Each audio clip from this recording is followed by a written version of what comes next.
Everybody able to speak in here, I'd imagine. Is there any extensive thoughts? I know has some Yeah, solutions to present.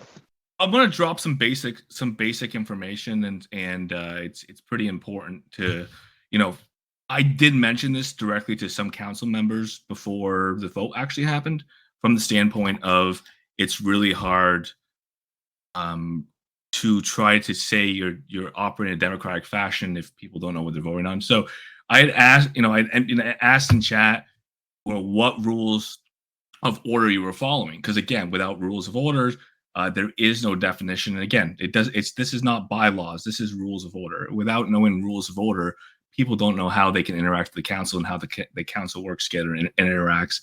Was asking about Robert's rules versus standard parliamentary or some other system, which again tells you how votes are done inside the council, which tells you how nominations can be done, which also tells you how things like overflow votes, empty council seats, and when I say overflow votes, I'm referring to the fact that a non-defined open seat, again, of the same election period as the council is being elected on, how those things get handled.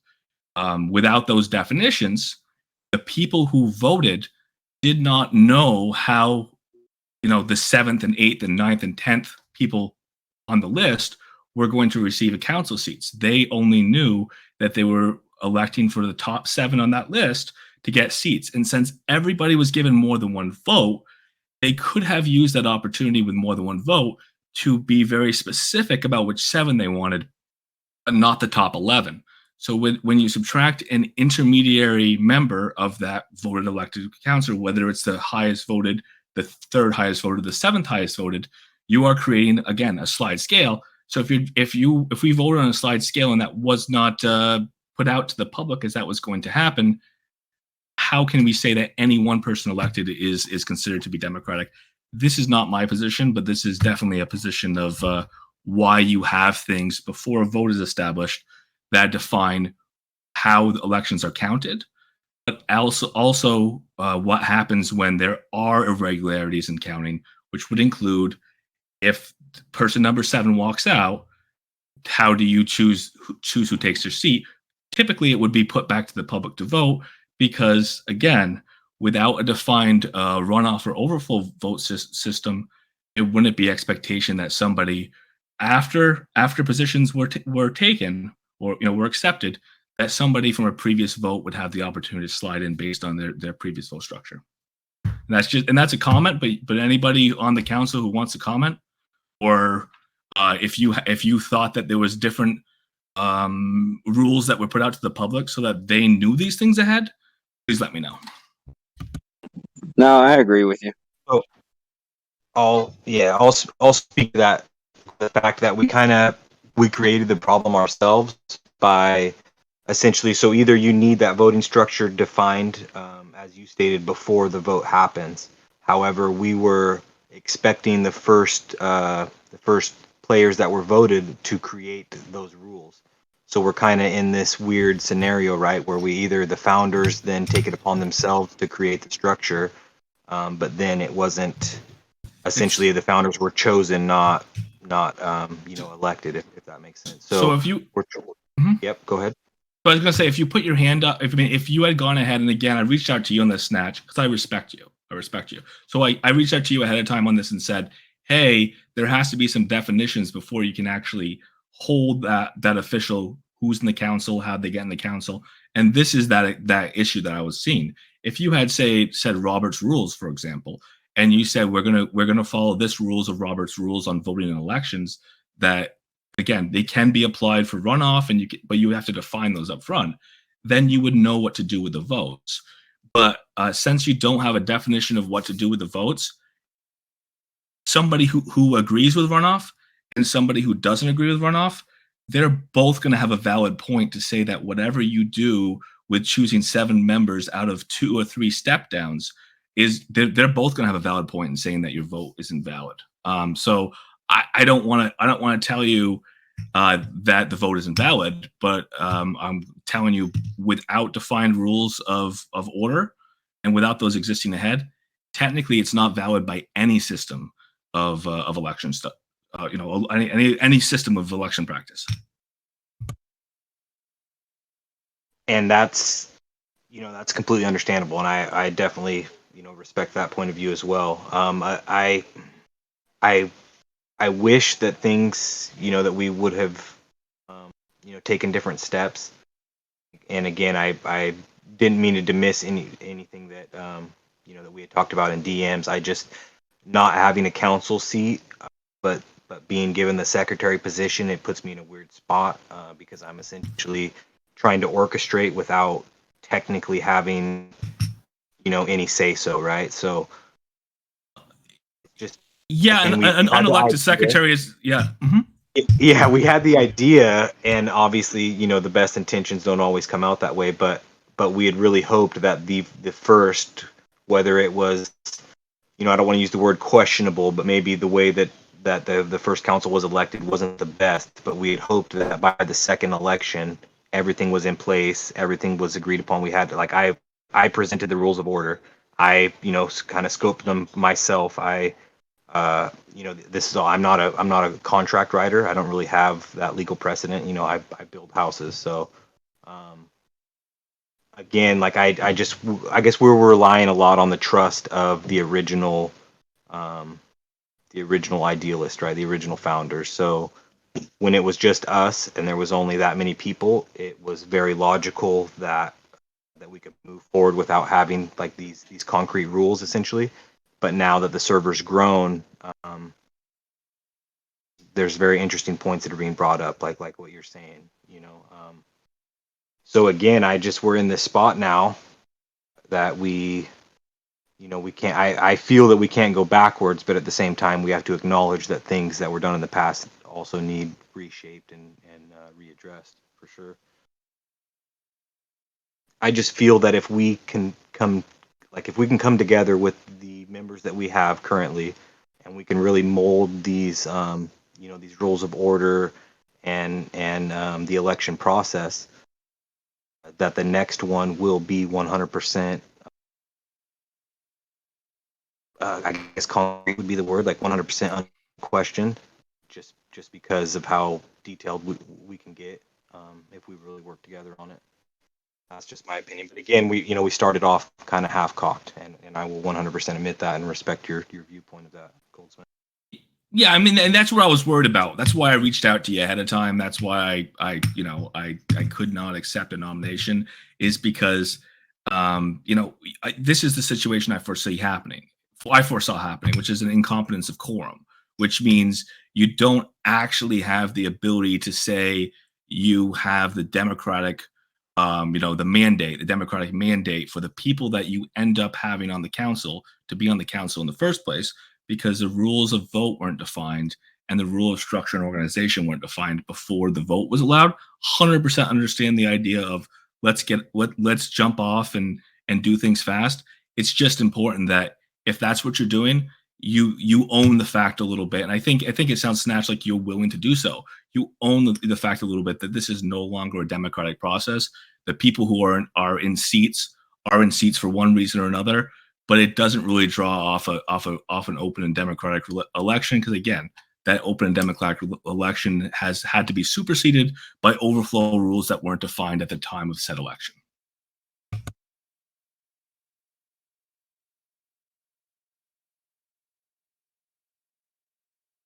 Yeah, I personally will 100% will accept that and take that the election was not done to the standards that it could have been done, right? But that's not to shortchange the people that were elected. That's not to say that they're not qualified for the task at hand.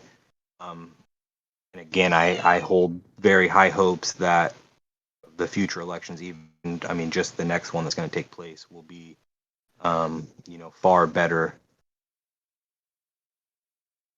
I don't know. It's really hard to say. Again, I don't come from the contractual background. I don't write terms and things like that. So I'm trying to grasp it myself. what's required, and then obviously having the foresight to know the 5 steps ahead. That's been kind of a big challenge. So again, I definitely admit that there was some things that could have been done better, and I'll stand with that.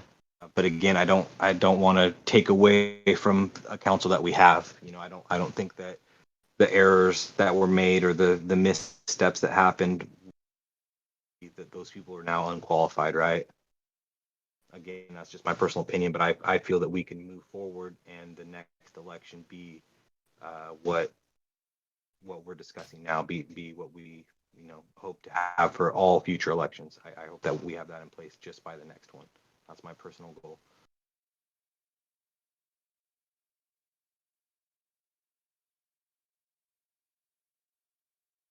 And again, we're kind of in the same position as far as discussing the bylaws. I feel that that's kind of the most pressing issue this time is how not only to address the council, how the council votes. The election process is very needs dissected, and it needs to be very very detailed on how we're going to move forward with that, but also the accountability and how how our community holds council members to the standards that we hope. That's kind of something that needs to be addressed as well. The only thing I would suggest, again, to be constructive, is if there's an incompetence of quorum, which I believe there is, and I believe that you're filling the quorum, from a place of incompetence of quorum, aka the people who were elected through a process that does not meet muster are going to be deciding how to fill those roles. If that's what's going to happen, I would say to make things democratic again, or try to work towards them, is to try to put things to referendum, which means since the people who were put into positions of power in the council, they themselves cannot hold that idea of mandate of vote. They can put mandate of vote on articles as they come through, and it is cumbersome to put articles through referendum, but that is your process to get back to democracy, if that's what you want to have. Snatch.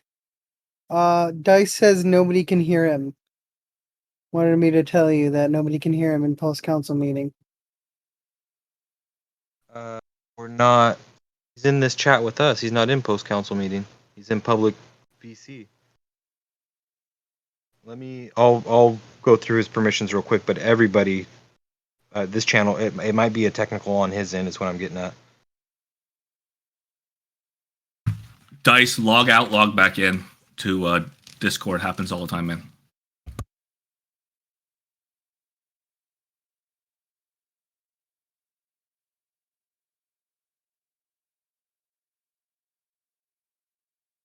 That's the issue I had with, because my DMs aren't even coming through when I'm in the voice. So I had multiple from different people, and I didn't even see them until right now.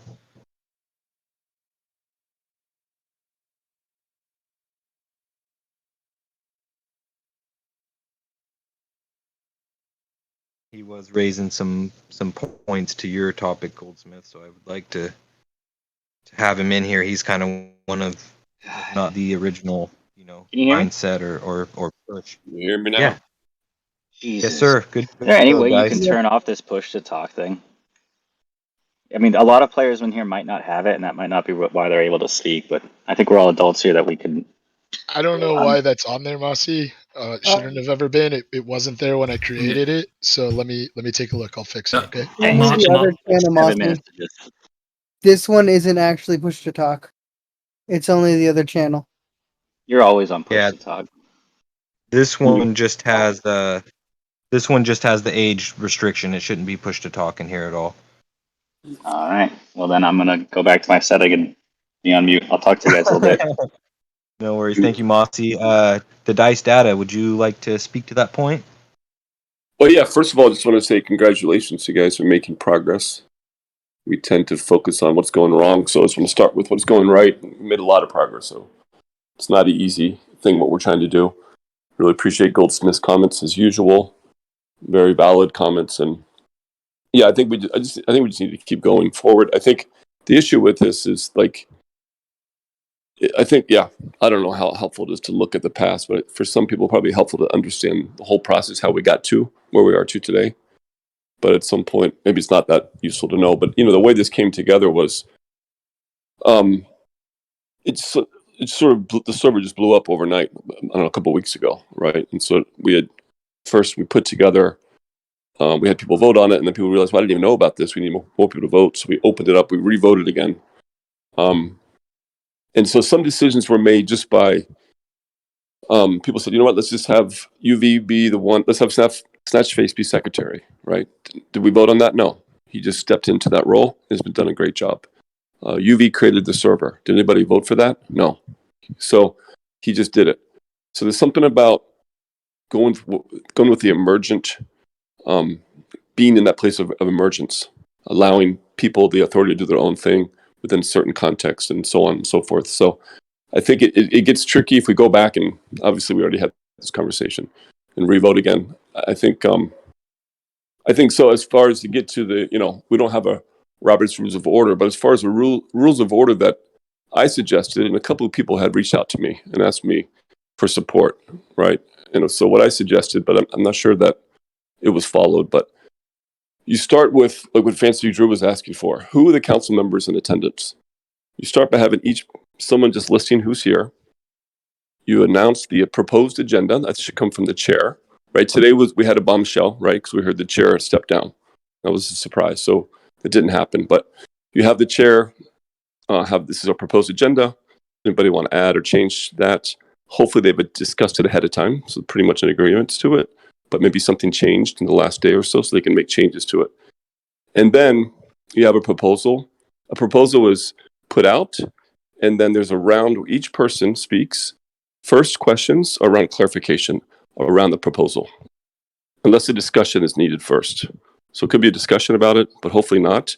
You put out a proposal, there's a round of clarification questions, each person speaks, then a round of voting. And this comes from sociocracy. So it's not about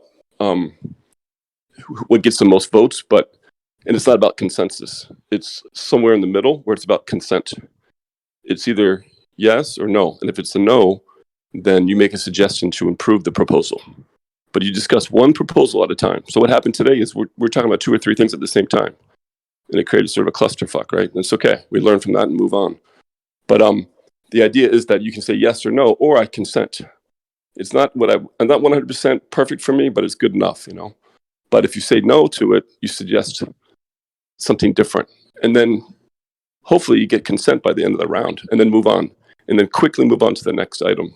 And then at the end, you have because we talked about this, and from the beginning, we talked about this as a learning opportunity for people, right? So each person who's doing this is doing this out of the benefit of their own heart, right? No one's supposed to benefit individually. If that's the reason for being on the council, then they probably shouldn't be on the council, right? This is about supporting the game with the attitude that we are like sort of partners with Upland, because we recognize we're one of their major stakeholders in the game.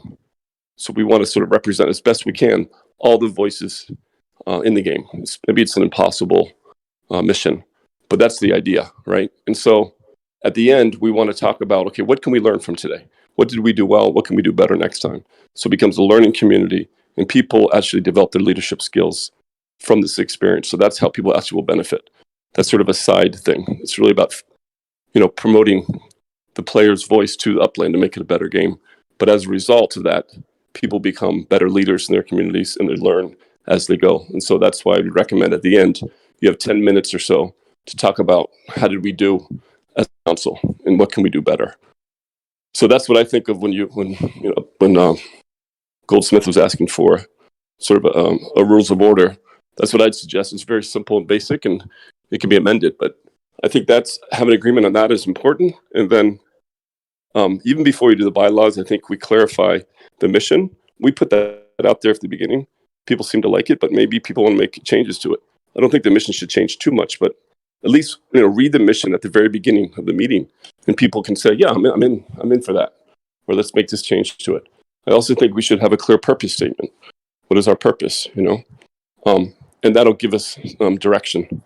So I think overall, I think things went well, but we're surprised with what happened today with 2 people dropping out, but that's what happens. And Goldsmith, I appreciate your feedback and love to have you on the council, or on a committee supporting the council. So that's just what I wanted to say, and thanks for the time. Appreciate that.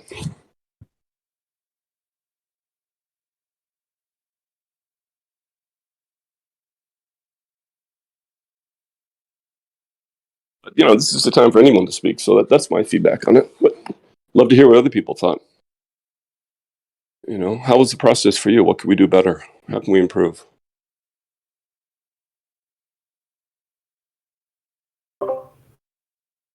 Can you hear me? Yes. Is it possible to have the original 7 that got voted in decide how to move forward? I think if we asked them, they would do it. Well, I think they kind of did that today. I think that's what happened. They actually can't by like 99.9% of rules of order. I mean, you can write your own rules of order if you want, but once somebody turns down a seat, they can have a date that they are going to step down. But if somebody has formally turned down a seat, they no longer have voting capabilities. That's again, you could do your own rules of order, but you would be hard pressed to find a rule of order that would say if you turn down a seat, you can now have a vote. I see. So in that case, it's only 5 people could vote today, and you don't have a quorum. I mean, because I don't think you have an elected quorum, unless you have rules that say 5 is a quorum, which then there's no point in having alternate theory. If you're going to have alternate theory, then your quorum is full. So from my perspective on that note, I didn't write a quorum. I should say a section for the quorum in the rules that I presented, or in the bylaws that I presented, because I had always hoped that with the alternate theory we would always have a majority vote of 7. That was I didn't want us to stray away from that. Also, there's obviously there's two ways to address that. You either have the alternates or you have the quorum in place. So I had always hoped that with the additional, with a team of 11, that we would always have 7 voting members. That was just my opinion on it. But again, as you stated, I don't think that a vote could have been held today, just based on what transpired. I'm saying I know they said they formally stepped down, but I don't think, given the situation, they really understood what it was gonna cause, because we voted them in. Like, if we just keep it simple and like dumbed down so that it's easier, we voted them in, so we make them vote on how to proceed, and then they can step down. But then you get into, and again, I would never put that on either member that stepped down, because again, I fully respect and admire both of them. But when you introduce something like that, you then give way to the swayed vote, right? So I'm stepping down. I don't care about the outcome of the decision anyway.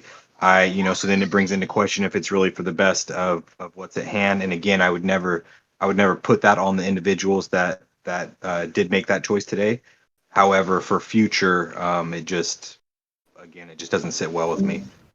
I know that Dice had mentioned that I wasn't formally elected, if you will, but I would say differently. It was actually put to a vote as soon as the council was elected, and it was a unanimous decision, and that's why I stuck with that for future secretaries, is that it needed to be a unanimous 7 vote to pass.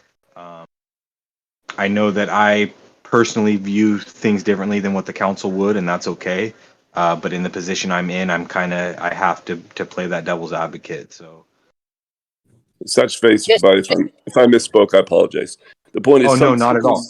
Something's just had to happen. Despite people just saying, "Let's do it," and I think that was good. We made things happen, and now we're like transitioning. So there are bumps along the way, and this is part of the process. So I appreciate everything you've done, just so you know, in the council. Absolutely, I appreciate. How do I ask? Yep. Sorry, I was wondering, how do I ask for permission to talk? And I'm sorry. Somebody could do it. Just tell me real quickly. Go for it right now, boss. If you got the time. Okay. Well, I want to say thank you to everybody. I don't want to be weird, but I'm serious. I really am actually really proud of all you guys, because taking all of this seriously, even if we don't agree with stuff, taking all of this seriously, it's going to be the defining of whether we even get past this. And I really do think we're headed in a very democratic place, not one of authority or a tyranny or anything like that. There is some voting issues and some structural neighborhood issues that I would like to work with some community members as far as the voting structure itself. Because in the general chat today, someone was like wondering how we could bring utility to structures, or where should our agenda be. And that was a while ago that somebody asked that topic, and I was wondering if node building could be, building the physical representation of this server into Upland, and maybe having structures count as votes, for instance.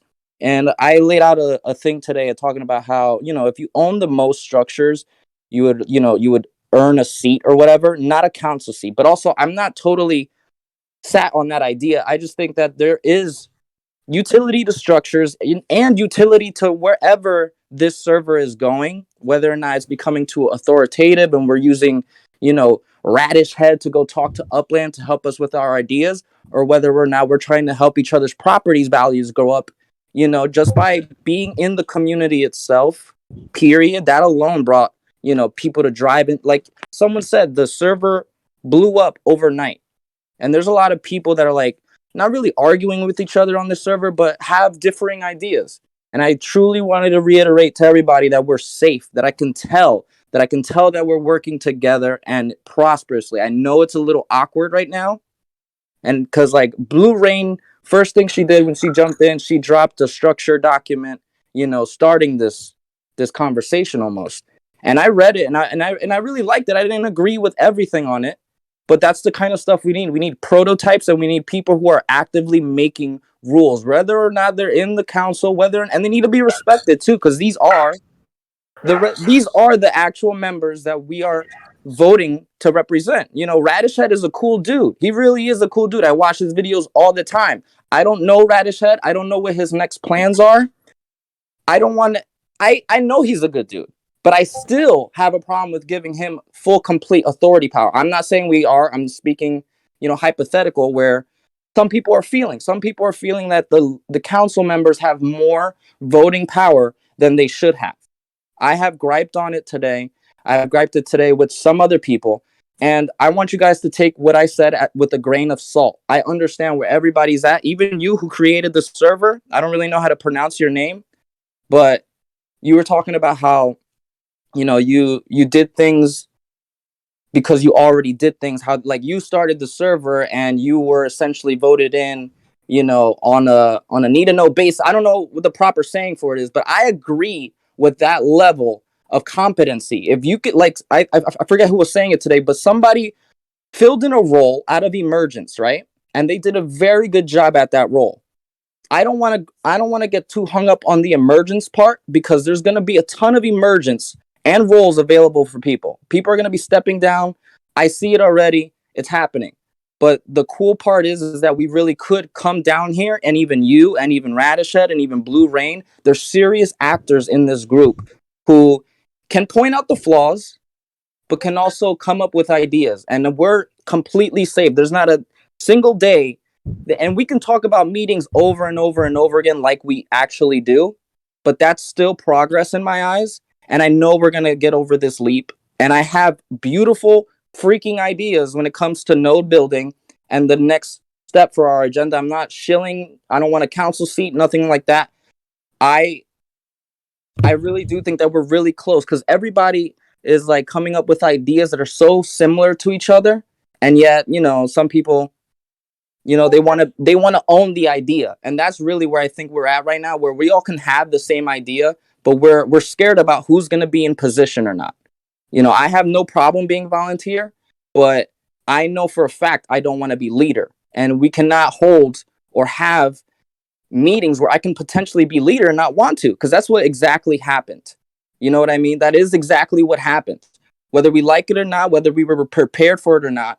And there is rules and structure that Blue Rain, you know, she put a prototype, and I think we should work on it. I think that should be one of the council's first agendas is the rules.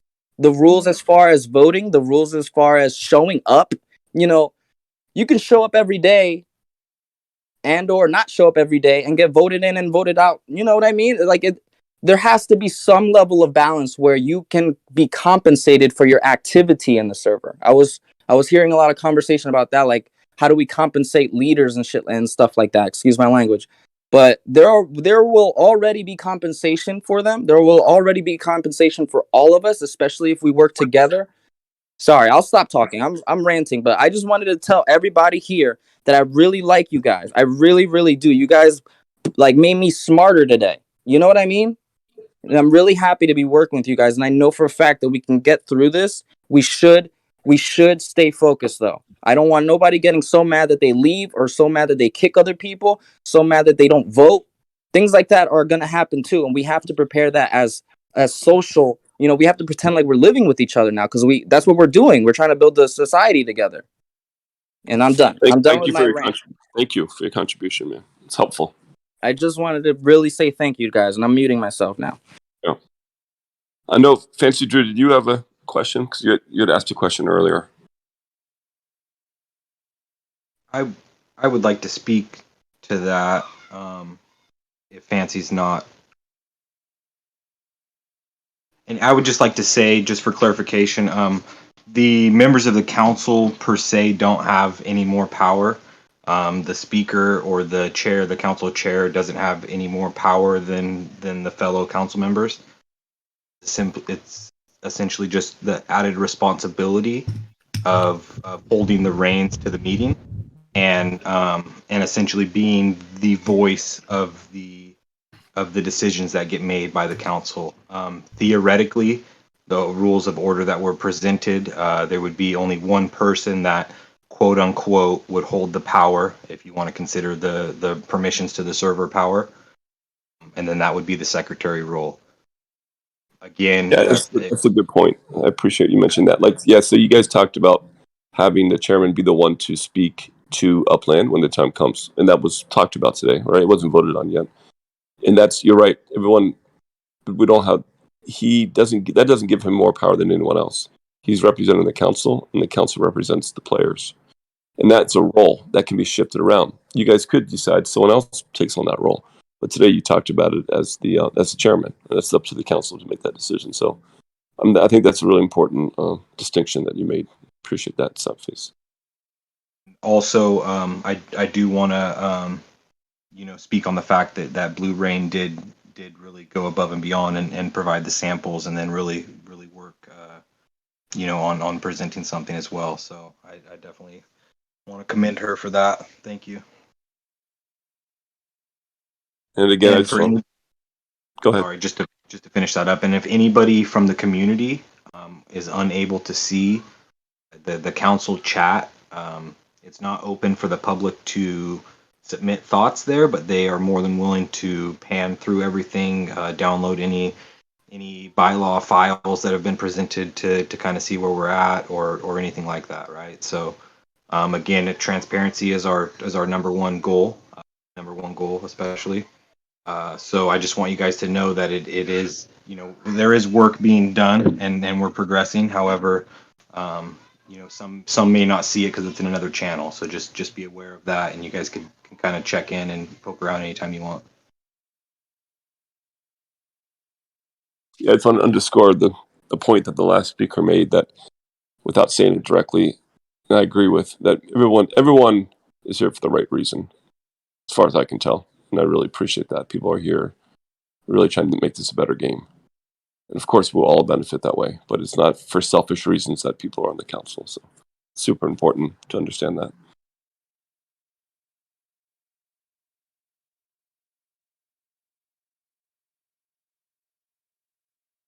I think right now in its infancy, a lot of the discussions we're going to be having and topics, they're even meant to be awkward right now. They're meant to be awkward. Like when you're voting for leadership and you're voting for, where do you want to go versus where does somebody else want to go? It becomes awkward. And to these like Blue Rain coming up with something for everyone, that's what lets me know that we are all headed in the right direction. We're all protected by somebody in this server who's, who has the right idea, who has the right, motive even. I truly, really, really think that all of you guys are going to succeed and make money with this idea. Not just, to tell Upland about how, how we can fix the game, but I think each and every one of you are going to learn something about this entire experience, about working together and wanting to be around you guys and having friends online that you can come to and, feeling support when it's time to vote. It's going to be a really good time. This is just an awkward, it happens. Thank you. I'd love to hear from other people, like especially council members. How was the meeting for you guys? Do you guys like to share?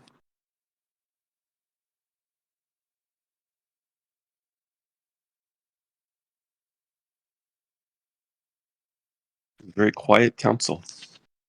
Testing. There we go. It's on push to talk.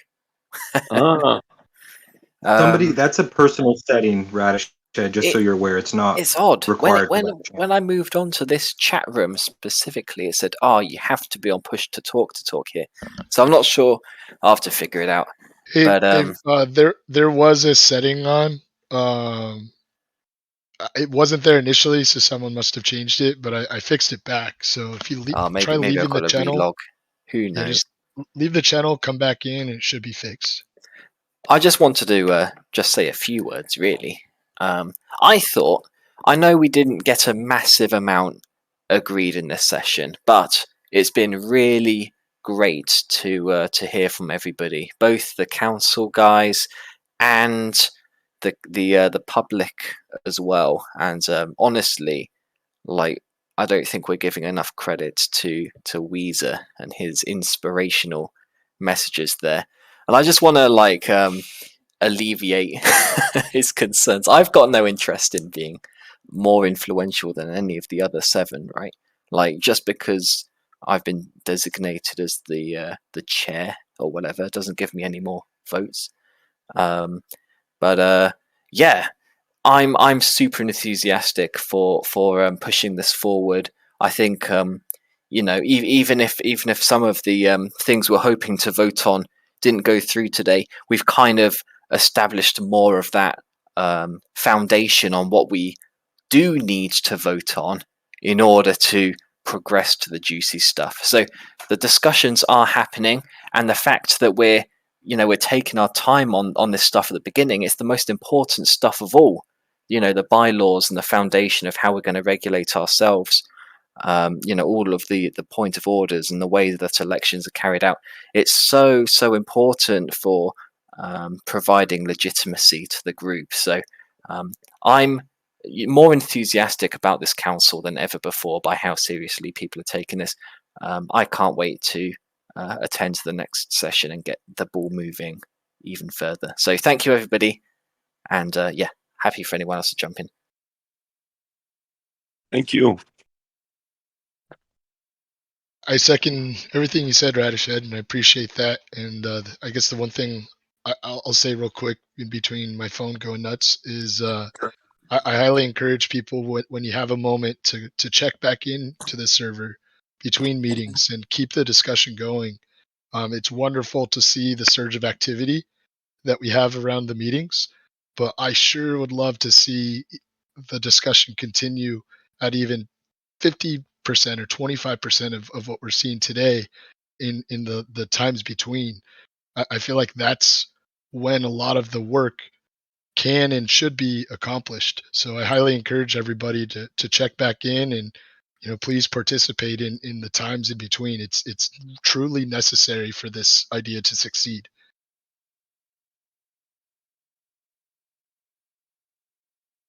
And then I'll end that with I challenge everyone here to tell 3 people they know, or at least one new community, about this idea. We got it from 30 people up to almost 400 now. The last 100's been a real true slow trickle. It's been good to see the continued growth, but I would expect with the 10x explosion in people that hopefully, we can do another 10x. There's thousands and thousands of people that need to hear about this. If you have any platforms with any kind of reach, you're a moderator on a server, talk to your other moderators. If you have a YouTube channel, consider doing a video. Maybe ask one of the council members, or bring in a couple people from the public that are passionate about this, like Weezer, and give them a chance to speak, and let people like Weezer, who's just a regular person in the community, who's just as important as the rest of us here, let his display of passion inspire the next 10 to 100 people to come in here as well. I love that idea. I love your enthusiasm too, man. How about other council members like Blue Rain, Agram? How was it for you guys? Good. I'm driving right now, so I'm gonna go back on mute. But I like that we make some progress, and I just appreciate it because I know this is time consuming, and definitely not getting paid. And so I appreciate the passion that people showed up today. So thank you guys. Thank you. It's a little choppy, but we can feel your enthusiasm and excitement.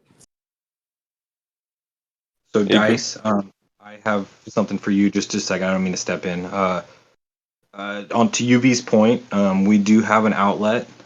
Seppuku has invited essentially anyone. I kind of have a personal plan on who I'd like to see fill the spot, but really the offer's open to anybody. She does the OG Anarchist shill session Saturday mornings at 11 Pacific Standard Time. I'd like to extend the offer to any council member that would like to participate in that tomorrow. Essentially, I talked about what the UMPC meant to me last Saturday. You guys are welcome to find that on that channel I'll also link the server and everything in the general chat here as soon as I get done talking. But if no council member would like to accept that, I would like to personally extend the offer to Dice Data, just because I know that you have kind of always pushed this project and just really have that passion that I'd like to hear spread out across that server. Thank you. I'll reach out to her. Appreciate that. I hope to make that. I know that's a perpetual thing every Saturday, and I believe it'll be even open perpetually for us to continue talking about it. We could even rotate people. I hope to make that one day. It's a real tough time slot for me, but I know I'll make it one of these days. Yeah, it is most definitely perpetual, and it's already been okayed with her. And my original thought was, not only would the unique listeners be continually hearing about the UMPC every Saturday, but also they're going to gain a different perspective every single weekend, right? So we still hear about the project. It still gets the information out there, but also you're truly hearing all the different passions and perspectives from not only council members but community members as well. So I really hope that we could set a solid schedule and kind of know, maybe not too far ahead of time, but at least the next two shows, who's going to be available for that time slot. I think that would be just something that is really, underutilized right now. Awesome.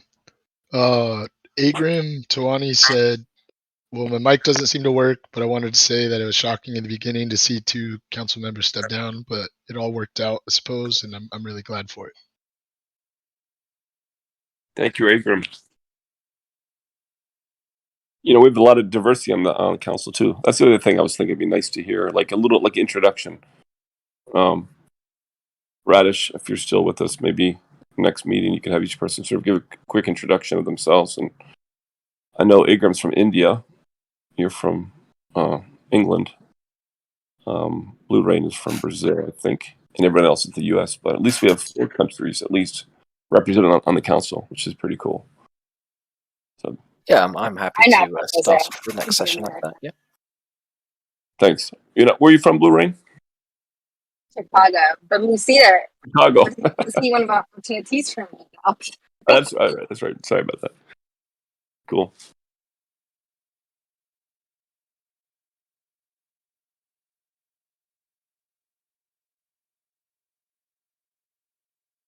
The other thing is, like, I wonder how we can clean up the Discord group again a little bit. I feel like sometimes people it just feels like they're on there trolling. Sometimes it's funny, but other times it's kind of aggravating. I don't know how we want to monitor that or make it easier. I'm not sure, but I feel like that could be improved somehow. Yeah, I'm not sure. Maybe with the striking system. Maybe if they get 3 strikes, they won't be allowed to attend meetings or vote. Maybe consequences can lead to people not wanting to step down, not wanting to troll, and consequences can be as easy as not allowing their vote to be heard or for them to message anymore if they're going to continue trolling like that. Yeah, but then sometimes it's a fine line, right? Because sometimes who determines if it's trolling or not? You know what I mean? Exactly. Well, Yeah. So one of the things that we actually kind of goofed today is we did have a set of server moderation rules that had been discussed and were pretty widely agreed upon by the people that did give input, that they would have been pretty fair. I'll pin it in the council chat message channel here so that anyone can go review kind of what we're looking at. But long story short is, it's pretty simple stuff. If you're able to talk civilly to others on a regular basis, these things aren't going to be a problem for you. And the real end consequence is basically you're still going to be able to be here. Nobody's going to get kicked or banned, but there is a series of timeouts, that get progressively longer. And once you get to that week one and you come back and you're still breaking these rules, you're going to end up on a permanent view only, where you can still be here, you can still listen in, you can still see everything that's going on, but you've proven at that point that you're not able to play nice. Can I make just a formal? I think I read that. Thank you, UV. Fancy, go ahead. Yes, hi. I just wanted to say if I could make a formal request of the council members as kind of a duty and obligation to the greater community. If people would take some time over the next few days to scroll up and read the general chat from the time that the meeting was going on. I think that there were, I know I raised this before, but most of us were pretty convinced that there was no one reading along, and there was a lot of discussion and really excellent points being made during the time that the meeting was going on. A lot of it in response to things that were being said, and I know that it probably has less weight perhaps after the meeting, but just to do due diligence and make sure that I know that UV had said, yeah, we'll try harder to incorporate either letting people do public commentary or having, assigning the secretary or something to read along with chat. To cover this meeting from this week, can we ask the favor that all of the council members will go back and just read the real-time comments from during the meeting? I second that motion. Yes. And sure. I will. Oh, sorry, I will personally go back and I'll actually. I believe it's possible. XP will have to correct me if I'm wrong here, but I will pull the messages from the start of the meeting and then archive them in the meeting channel as well, which is actually where they were supposed to be taking place. We're still kind of setting up the channels and trying to get an understanding of everything, but essentially for each council meeting, we would have a individual text chat for that council meeting, and then it gets archived along with the recording of that meeting. That's outstanding. Yeah, that's brilliant. And also to Radished's point, because he actually asked this as the meeting was going on as well.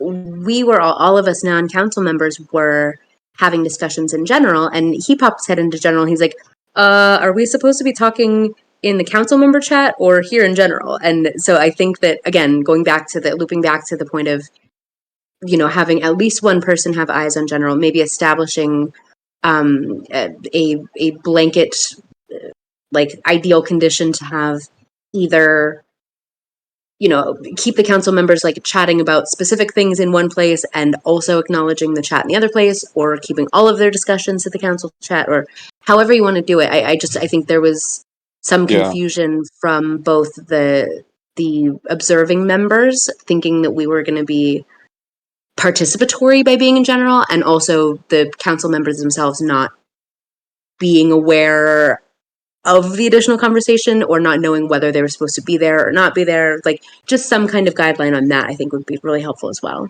Yeah, that's a good point. Just to give you some clarification, Oh, the last meeting did have a dedicated channel that was for I thought I public remembered that. commentary, Yeah. and we it was intended for this one as well, but we just kind of had like the ultimate storm, with the bomb dropped on us with the 2 withdrawals right before the meeting, but also our Discord technician, who's typically in charge of setting that up, wasn't here for like the first half of the meeting as well. And yeah, it was a complete oversight, but to add some additional learning from that, we could definitely, have a particular person, probably Snatchface, who is, directly responsible or, tasked with, keeping up with that chat. And, if there is something that needs clarification, like you're saying, then, he'll chime in and ask for it. But I can tell you, at least from my personal feedback, like, I do my best to keep up with the flow of the text chat, but generally I'm also trying to give like my 120% attention to the people that are like actively speaking while I'm also like working and stuff at the same time. So at some points it's definitely really hard to keep up with that, but maybe like I said, learning from it, we could have someone who is looking for those clarification points, and to add to that, we I am going to suggest that like we were talking in after the meeting in the chat to Snatchface, that we do kind of move the scheduling, or I don't know what we'd call it, the agenda of the meeting, to move the public commentary to the beginning. Get the agenda posted ahead of time, let some discussion happen before the meeting, let public commentary come in before the council kind of gets to work on making some decisions. I think that was a good idea. That's awesome. I think that's a great solution. So long as it's coupled with just even if it's just one person, the secretary or something, also keeping an eye on like, the things that are being requested or asked for clarification in chat, because that's super valid to bring up in the moment. Like, hey, it seems like there's a consensus that no one understands what these 2 options that we're voting on are. Like, can we go through, stuff like that, like there is a need to possibly flag things for immediate like addressing. And I also wanted to say that, I know I've had a lot to say today, and it is coming 100% from a place of love and excitement and interest and wanting to see everything succeed. And I really don't want any of that to be construed as criticism or annoyance or anything like that. I am really so thrilled that this community exists, and I want it to thrive. And having kind of like managerial experience in terms of like running, boards and things like that. Like I'm sitting here kind of biting my lip, trying not to be overbearing, but wanting very much to have, even the kind of minutia from the beginning ironed out as much as possible. So I just wanted to be clear about the fact that everything that I've had to say is coming from a point of wanting this to succeed and wanting it to be as harmonious and seamless as possible. So thank you for hearing me out. I appreciate it a lot. Yeah, I just want to say, Fancy Drew, that's evident, And last week, the last meeting, this time, both times, it was a contribution. Your points are really helpful. It helps us to go to the next level. And I think it's a good point. It just sort of riff on what you said. I'm thinking, just to make it super clear, how that would be used. And maybe it's a different channel. Maybe instead of general, there's another place where comments go during the meeting. Or it could be maybe at certain times of the meeting, because it can also be a distraction. Or, like you said, like Fancy suggested, maybe it's one person's role to watch, to keep an eye on it. Maybe it's the secretary or someone else. And then at certain times they interject, okay, this is what was said on this particular topic. And that's the time where if people are trolling or making jokes or shilling, you shouldn't have much you know, it's an aggravation we don't need that. But I think that's a really valid point that you brought up. Thank you. Thank you. Yeah. Thanks for hearing me out, everybody. I appreciate all of you and all the hard work that's going into this. Every one of you. So thank you for everything you're doing. The other thing, Fancy, is, you know, I was thinking of the same to you last time, but we definitely see this as a team of teams, right? So like it could be that each council member has a team of people doing things and all working together, and definitely would love to see you be involved in something if you feel so called, because I think it'd be a huge contribution. So yeah. Thanks.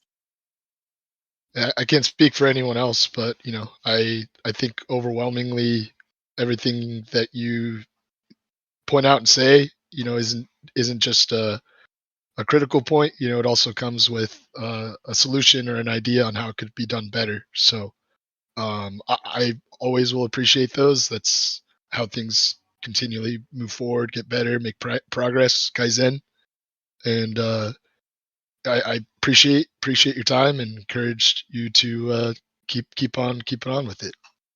Cool. Thank you. Yeah, and just one little asterisk. Read everything that I say with a smile in my voice. Like even if it comes across as like very opinionated and very strong, like it's not. I'm not yelling at anybody or being a demanding jerk or anything. Just always try and read my text with a smile in my voice, because that's how it's coming across, or that's how it's intended from my fingers to your eyes. That's where it's coming from. It's coming from the heart. So I like appreciate that. y'all. Yeah. And I want to underscore what UV said, and it's for everybody, like what he likes about Fancy Drew. She can be a model for all of us. When you have a criticism of something, it's okay to be critical, but then follow it up with a possible solution or a question for clarification. And I think if we do that, it'll help the whole community. So thank you, UV, for mentioning that about Fancy. Fancy does that regularly. It's a model for us. Thank you. Again, I'll just touch on that and say, not only will acknowledge the fact that, we don't bring, you personally don't bring just the criticism, but also the solutions that are really needed with that, right? It's hard to be, we'll just leave it at that. I just really appreciate the time that you put in, Fancy, and thank you for every bit of it. On speaking to everybody that may be unaware, again, like UV said, the proper procedure that we've tried to follow is that there's always an individual text chat associated with the council meeting, and then it gets immediately archived, read-only permissions, as well as the recording of that, the actual audio recording of that meeting. So that's what we'll always try to strive for in the future, is having that individual. General is kind of just for the think tank or the idea machine, if you will, totally. as well as the post a topic channel is kind of where you really, the general is kind of where you're just hanging out, getting the discussion going. Post a topic is where we really start funneling through the ideas and getting getting the attention and awareness on the different topics. And then the council chat, which is what it's named now. Again, we're still kind of really fine tuning, streamlining things on the channels, but maybe it'll be renamed anyway. The council chat, essentially where you as the community would go and see the council members discussing topics between themselves. So that is the full reasoning for having that chat, is just so that the council discussion isn't taking place in DMs, it's taking place publicly for everybody to see. And again, we'll continue to try to stick with that, and just to Fancy's point, it's kind of going to be my job, and it should have already been. Just again, Sorry. no. Today was it was hectic to say the least. But and I know you guys were flying by the seat of your pants today with all of the unfoldings throughout the day. So yeah, like obviously, free pass on things not going exactly to plan today, 100%. But yeah. So with that, I will definitely do better in the future of pulling people. And again, if you ever feel that you're not, if it's a technical issue, if it's a you feel that you're being glanced over or not noticed issue, if it's anything like that, just go ahead and at secretary or tag me personally, Snatchface, and we'll get it addressed as quick as possible. Whether it's moving you to the appropriate channel, That's great. And I just wanted to put in a plug specifically when you guys are all going back to reread points.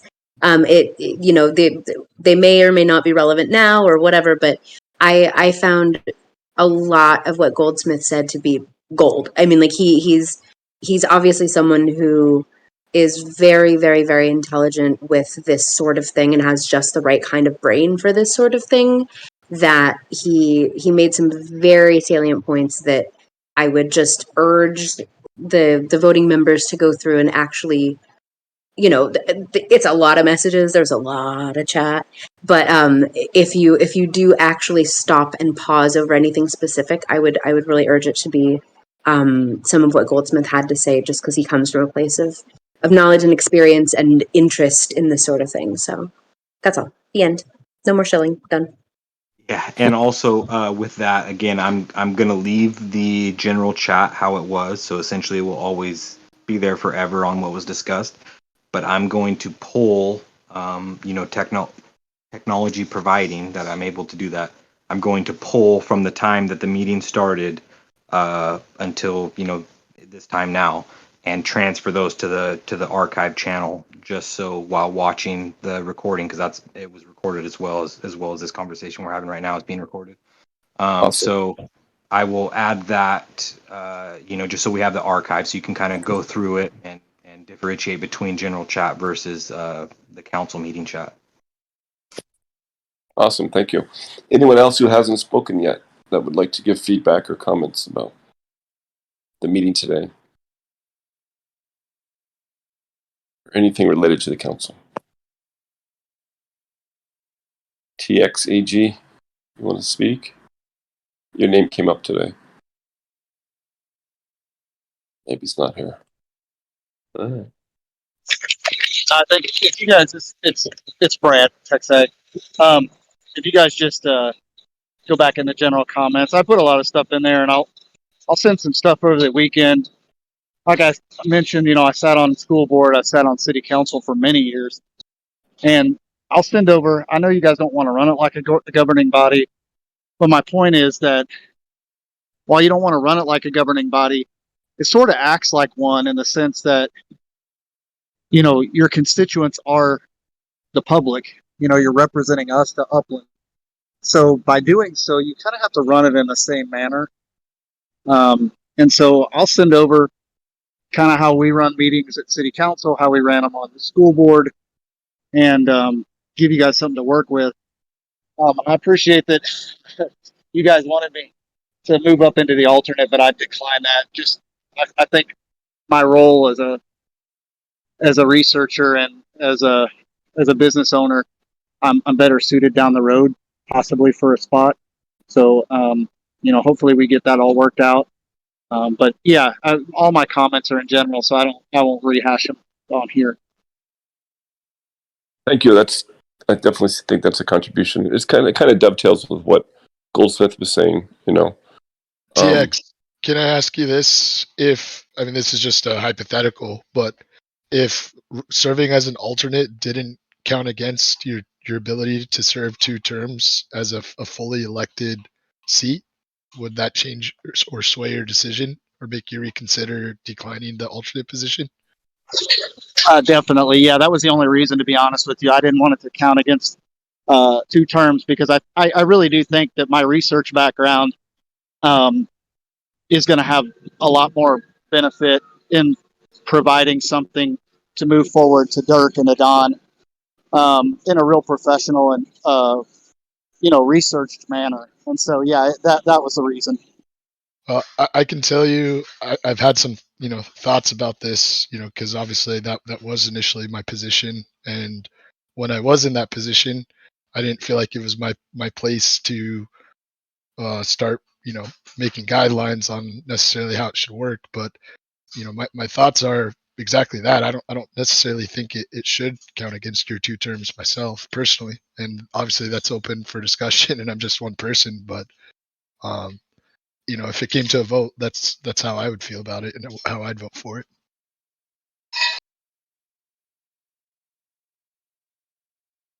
Hey, TX, can you hear me? Hold on, Yeah. okay, Go ahead.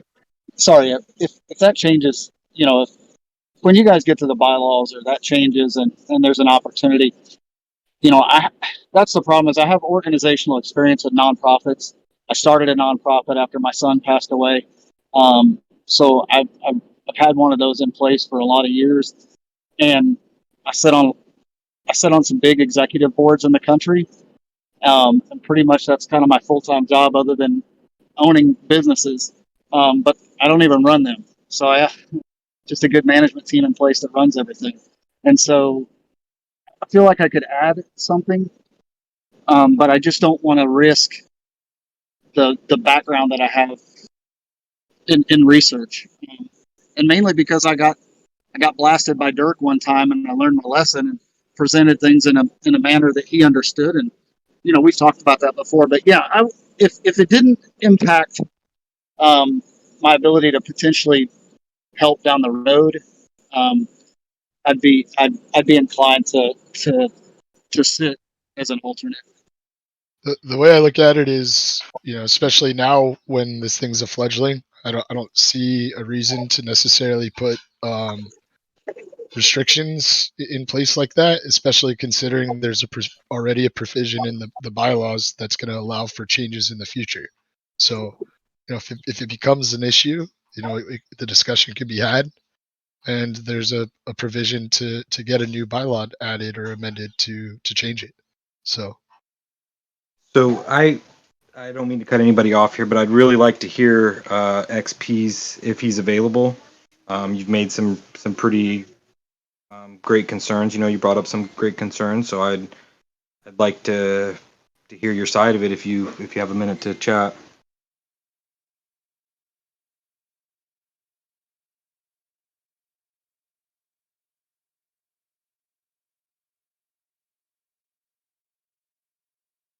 And also, I just want to touch on the fact, I know that you weren't present earlier, but no bylaw has been voted into place. So if that's still a gray area or you didn't understand that, that's the bylaws that are posted in the council chat are essentially it's up to you guys as council members to work on that, hash it out, and come to the best set of bylaws that you can. So again, I seen a post that says that you had questioned something that was voted on today, but nothing was in fact voted on. So.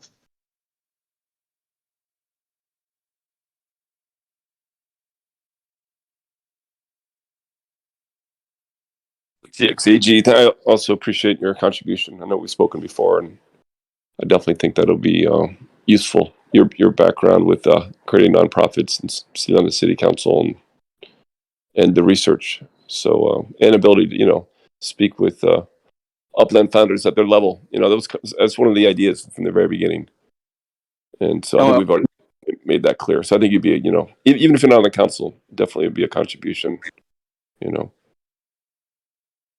Can you hear me? Yeah. Snatch. Was Yeah, there a vote today? No, there was not. There was no vote for 2 members? Not that I'm aware of. There was no vote. There was 2 members had stepped down, and then the 2 preceding alternates had filled position as already stated. So there was no vote. There was just the process of what the alternates were essentially intended for. Yeah, I mean, I think to XP's point, I mean, that technically to change a procedure that did not exist before, that would have required a vote. So that's what he's perceiving as a vote. Whether or not you took formal count or not. You guys did a vote. That's what all the community sees it as, is a vote. So by you guys doing that and you guys having your bylaws off the side right now, with us trying to fix the community, we're going against those bylaws. So on the constructive side, how would you progress not having a council speaker and not having a 6th and 7th council position? Would you hold the vote at a 3-2 vote passes? I don't understand where's the solution? Well, at this time, the community votes for the 7 members. There's alternates for people that miss the meetings, not for people that left or decide to step down. So there's a big difference here. Now we're just saying, okay, just because you're an alternate, now you have the seat. But it doesn't really work that way. Well, if we would have went with what was established, then as they stepped down, both of those alternates would have taken their position in that single meeting, correct? So their votes would have counted, correct? What do you mean by established? From the first set of group? What he means is they weren't there.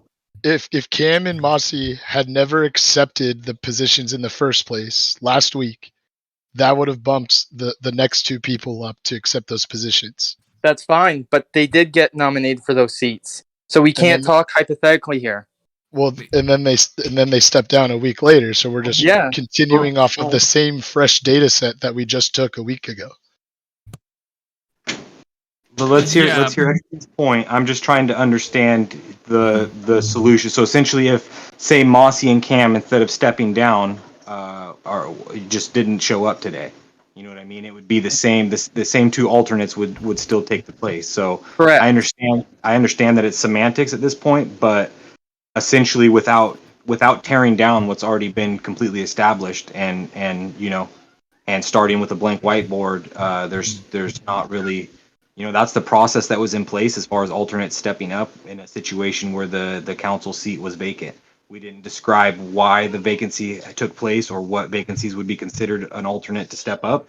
But again, that's what the bylaws are for, right? So without those, the process that was put in place is when a council member is unavailable, the alternate takes its position. And that's all I understand at this point. But that was never even really put in place. Yeah, that was never.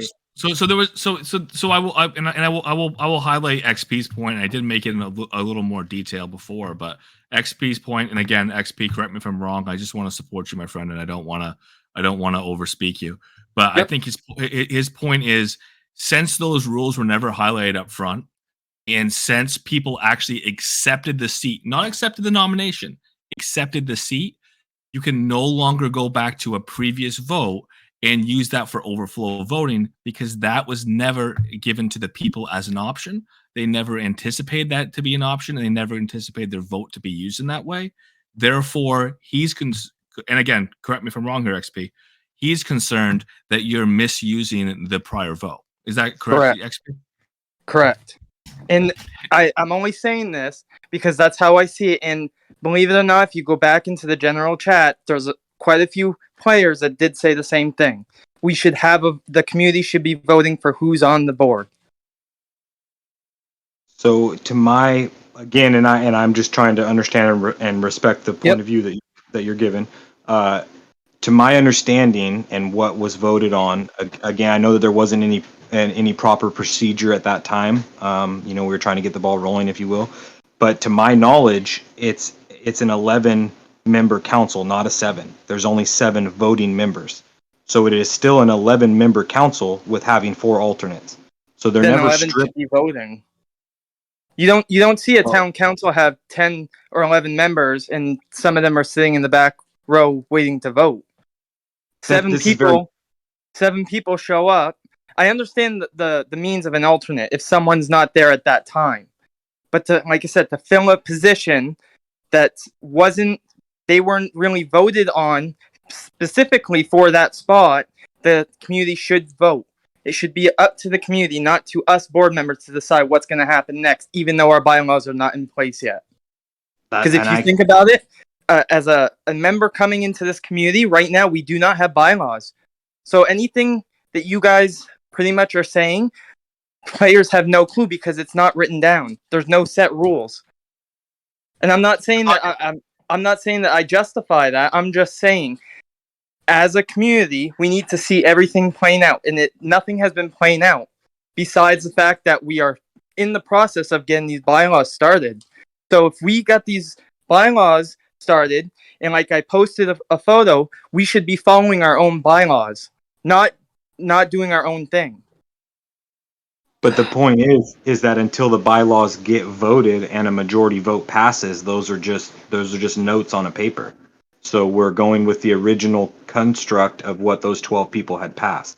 And that's where a lot of, I know the questions come in like, why are we holding so true to what the very few have posted, or why are we still stuck in the past, that kind of bit. But the point being is that that's the only true democracy that we had, that we built, that we've, essentially are trying to build this foundation off of, was a vote between those 12 people, and it was, I wouldn't call it unanimous, but it was damn close. So 11 people who were present at that time said that this is going to fly, right, until we get bylaws in place.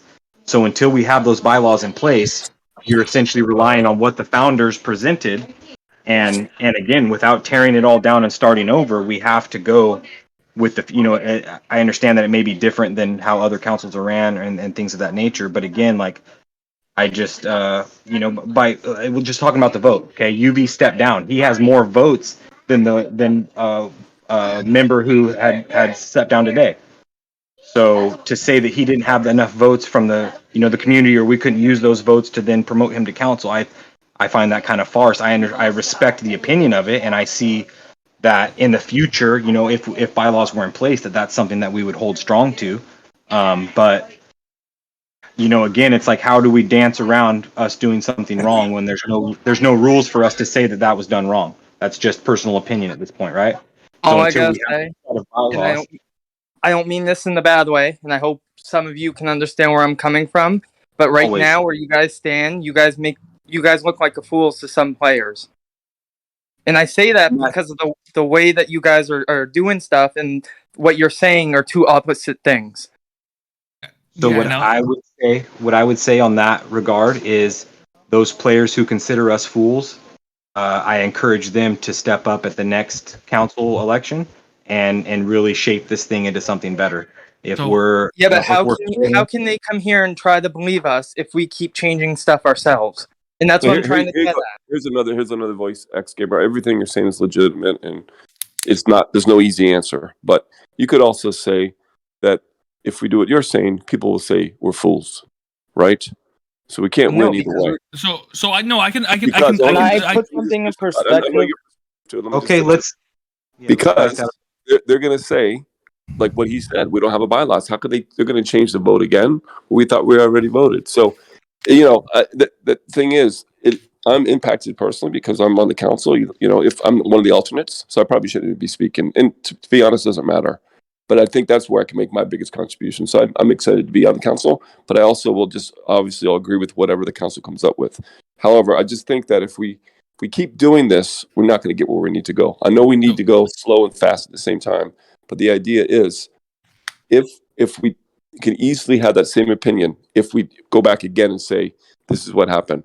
But Goldsmith, you might have a solution. I don't know. I do. I have a couple solutions, and again, I dropped one up front above. And I mentioned it. It's just this idea that you have to be careful how you put this up front. If you're saying that you're in a democratic, that you have the democratic mandate of that original vote, you have to say, what did the original vote represent? What were people voting on? What was their anticipation? How did they vote? Well, you had without specifically doing it, you essentially had a ranked choice situation with removing the rank. So if you remove the ranked choice in your vote, and you're saying it's a non-ranked choice, people could vote for as many people as they wanted, with the understanding that 7 of those people would become council.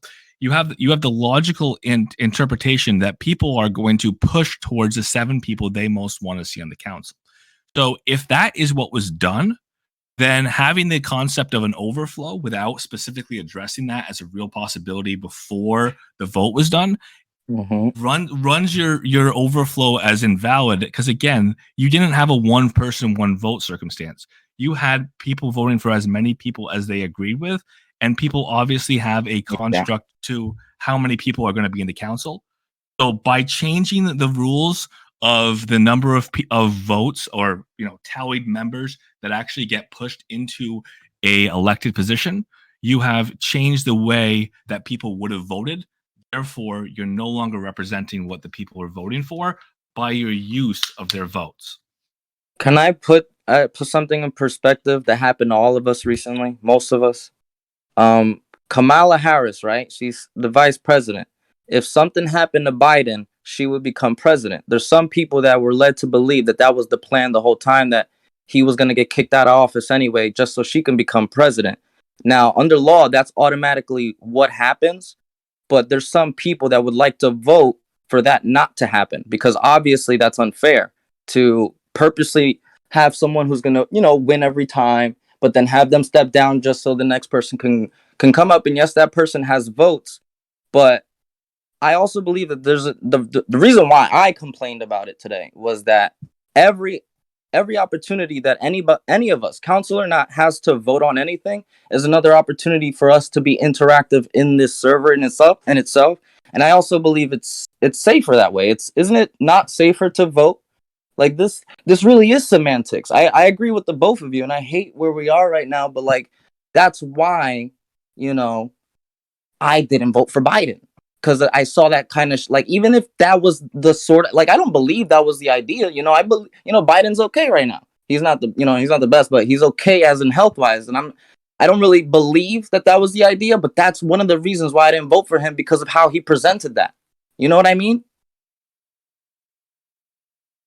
Does that make sense to anybody? Yeah, it makes sense. But I think the thing is, we know that's the rule, though. So when we voted for the president, we know that if he dies, that the other person becomes president. So I think it's a little bit that's an important part too. Those bylaws that we're But voting on things before we vote on them. Right, but the thing is, we just want to get this going. We didn't have the bylaws in place. We still don't. So there's a significant difference in that example, by the way, is that the vice president is the running mate is chosen by the candidate. In this case, all you're doing is following the initial vote, and the next two people, which actually has been pointed out, UV actually got the third most votes overall, move up. I think that makes sense. But if it I will also say, being an alternate, if the will of the people is to have no alternates, I would accept that too. It probably would have just been nice if people knew alternates were going to be a position when they were voting. I mean, it's not even a matter of the will of the people would have been different. I do think it would have been different, the voting, but it's not even that it would have been different. It's that if people did not know what they were voting for, and you're going to use their vote to that's my point. Sorry. Yeah. So if people didn't know what they're voting for, and you're going to try to use the results of their vote, again, you used a non-ranked choice method. So non-ranked choice, again, allowing people to vote for as many people as they wanted, would have been applied differently by the people who voted had they known the rules of the council, as well as the idea of alternates. So it's just important that we keep in mind, regardless of how you proceed, keep in mind that that you no longer have a direct mandate, because again, the mandate requires that the people who are doing the voting know how their votes are going to be applied. That's why when you do a ranked choice in certain states and somebody steps out after the ranked choice has gone through, there's either an overflow method or there is a requirement for revote, and it happens all the time. It's happened in many markets. We've seen people step out of their positions 3 weeks or 3 months into a position, and you either have to go into a new election cycle with not an alternate. It's typically an appointee by governors, in many of these statewide positions, or there is a threshold where if you don't have enough people in those seats, where a threshold where you have to reelect everybody in that election, because there wasn't enough of a result from that election to hold the council in place. Again, you could do whatever you want, but it's just important that you understand both the optics and how that would be ascribed, or how that could be ascribed to the real world analogs. Are again, you're trying to make a real organization, but how that would tie into other organizations. Again, I know you said you don't have a structure or an order. You haven't subscribed to Robert's rules. You haven't subscribed to standard parliamentary. You haven't gone and looked at any of those rules of order at all. But ultimately, without having those defined ahead, if the council itself is going to decide how to interpret the results of an election, people are going to take certain perception of that. So my question to that that's a very valid point. And again, like with the hindsight, I really wished we had different, things in place. I spoke up, by the way, Snatch, ahead of time. You did, but again, I'm only, you know what I mean. I'm A, wasn't even nominated for a council seat. B, am just I'm just an overwatcher at this point. So, I can submit an opinion and a request just as you did to me. You know what I mean. So that's as far as it went. But what I would question you both with would be, without having that order and structure in place, how do you hold an adequate vote to find the people to create this order and structure that is needed? Sure. I gave a couple things up front. One of which was there has to be enough definition that people know how those votes are counted and what is done with the voting. For example, you are appointing alternates from the overflow list without having made that a publicly known factor. The overflow list cannot or should be very carefully looked at when you look at alternates, because that's not what was brought out to the people when it was done. And B, you have to ask yourself, is this the intent that we would have had prior to the people originally having the vote, if we are going to interpret this in a certain way? And with a non-ranked choice voting format, which is what you used, it is really hard to assume that was the intent, because again, people would have voted differently if they knew the list of people or voted members was longer. What was my solution? I did mention there's two solutions. One solution is an entire revote, because I do think that the council does fall under potentially the ranking of an incompetent quorum from the results of the vote, or to treat the council as a non-elected council, which definitely work together, definitely have your own voting internally, but then leave the actual articles and bylaws that are created up to a referendum, which would actually bring the vote, the democracy, back into this session, which would then work towards a vote which could be democratically created, or the rules of the vote could be democratically created through the referendum structure, and B, once that council is elected through the democratic process, then they would have the mandate of the people. But up until that point, either a revote with more clear rules, or B, a referendum structure that's used alongside this council to help put forward real rules and real articles that are actually, again, reflective of the democratic opinion of the community. It's just hard to say that you're trying to work in a democratic fashion. That's all. So, again, I mean, those are extremely valid points, and I just don't. So, I guess what I take from that is that the only truly way to meet both sides of this argument would be to take away the title of elected, which is essentially stated. So we're just the same people with the same ideas working for this cause. But in that respect, then I guess I'm ignorant to some of the terms that you use, the referendum and stuff. That's essentially putting it up to a public discussion and vote of each article, correct? Is that what referendum is typically not a public discussion. You definitely can hold a discussion period to help inform the items that go up for referendum. There are different ways of writing those rules. Again, we talk about whether you're coming through standard parliamentary or you're coming through Robert's Rules of Order. There are different ways to use a referendum structure, but ultimately you can write that. The idea of a referendum, you're right, nail on the head, is that individual items would have a vote structure. In theory, it would be an up or down vote. In theory, it would be a per line item vote. So people would vote for A, B, C, and D. And in theory, the one way of doing it is to have non-linked articles, which would mean if one got turned down, another one could pass.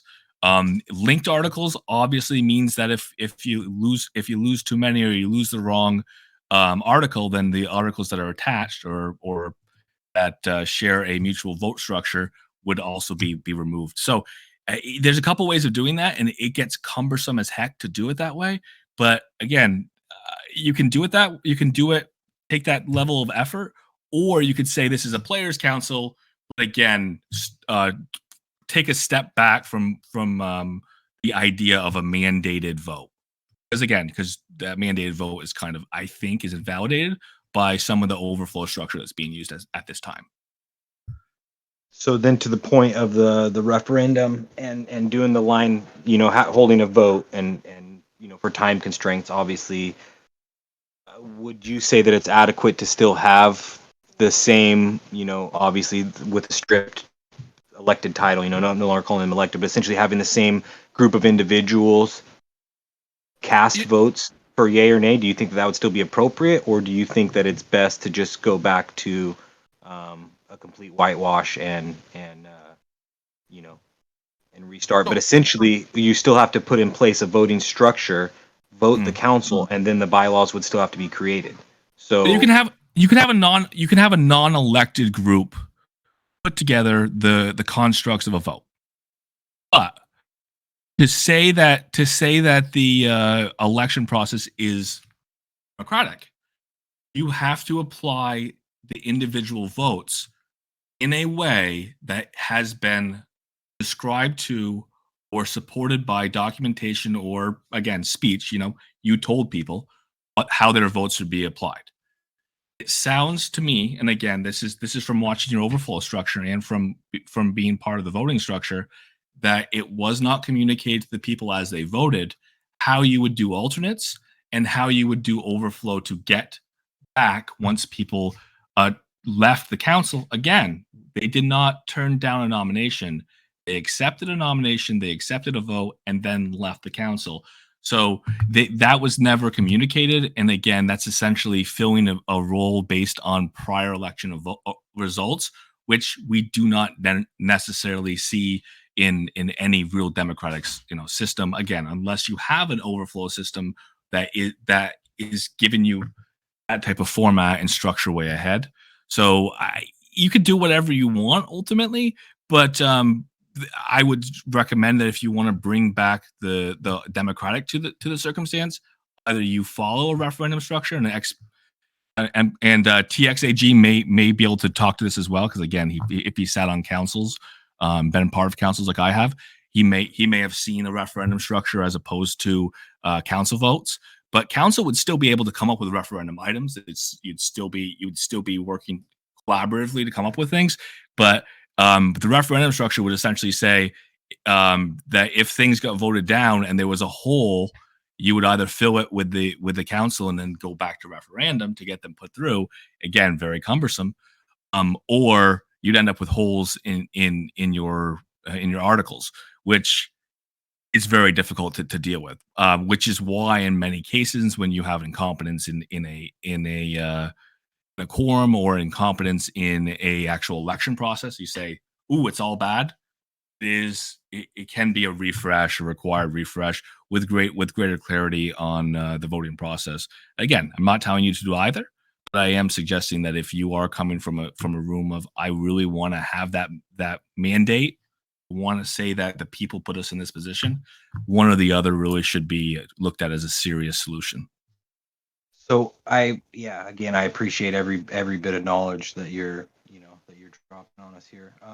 So do you personally, your personal opinion, do you believe that the only thing in question would be adding the two alternates as sitting council members, and that the original five that's left, obviously after Mossy and Cam resigned, would you say that was still done in a democratic fashion, and those five would be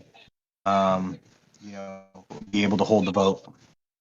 So those five in position, I would not say they should be able to vote how to fill those last two seats, because they're trying to fill seats that are essentially elected in the same election cycle as they were, without there being a previously agreed to format for those seats to be filled if vacated or left empty.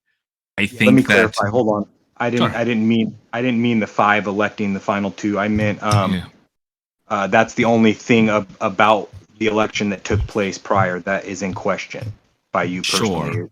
Well, so the incompetence of quorum comes into the fact that since there wasn't a quorum that was written, if you were only able to fill 5 out of the 7 seats, but by election, and those seats were vacated through again through being resigned, as opposed to nominations withdrawn before the vote. I think it is very hard to say that you have a full quorum with 5 out of 7 members. There are ways quorums are filled, but those are typically present prior to the start of session, as opposed to decided during that session. If they're decided during that session, you run the likelihood of the council writing their own rules as to who's on the council, as opposed to saying that you have a mandate of the people. And that's not to say that it can't successfully be done in a good situation and system be put together by people who are unelected. It's just important that that concept of these are the people who were elected not be pushed forward. People doing an overflow method went again because there was unranked choice used.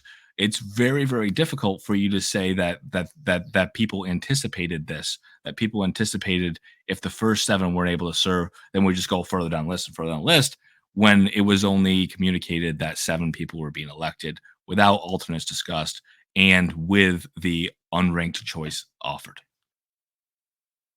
I'm just going to interject real quick, and I'm going to make it just as quick as I can.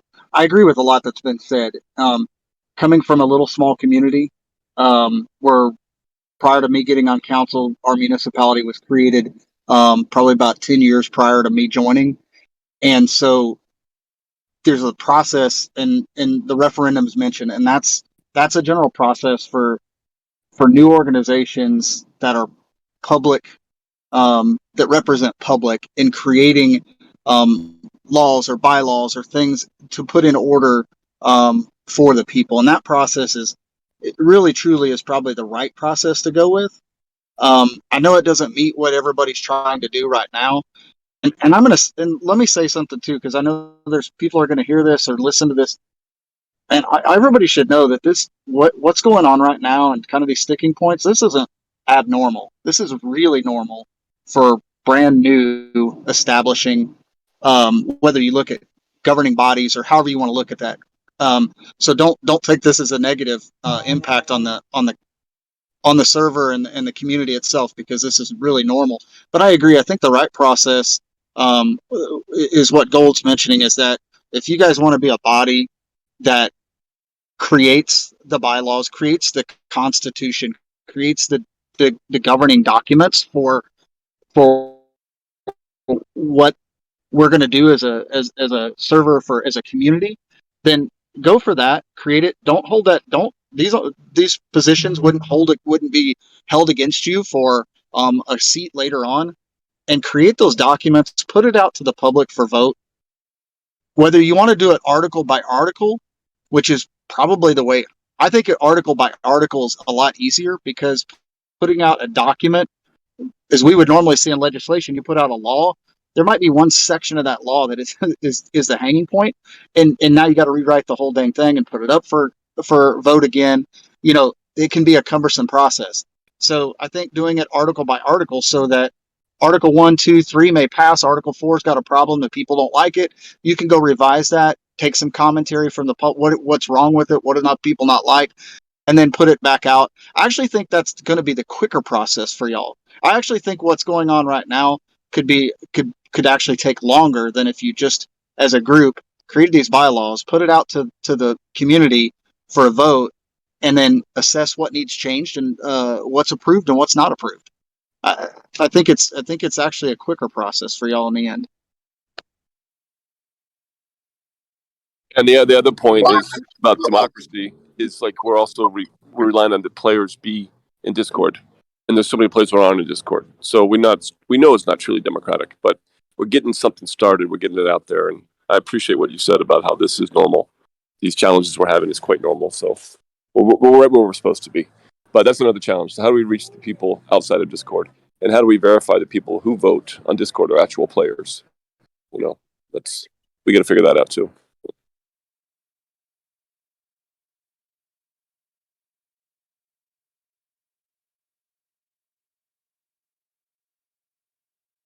Also to come up with a voter registration. Voter registration. You have to go to City Hall. I'm sitting here thinking, how would you do something like that? Oh my Like God. prove that you are you.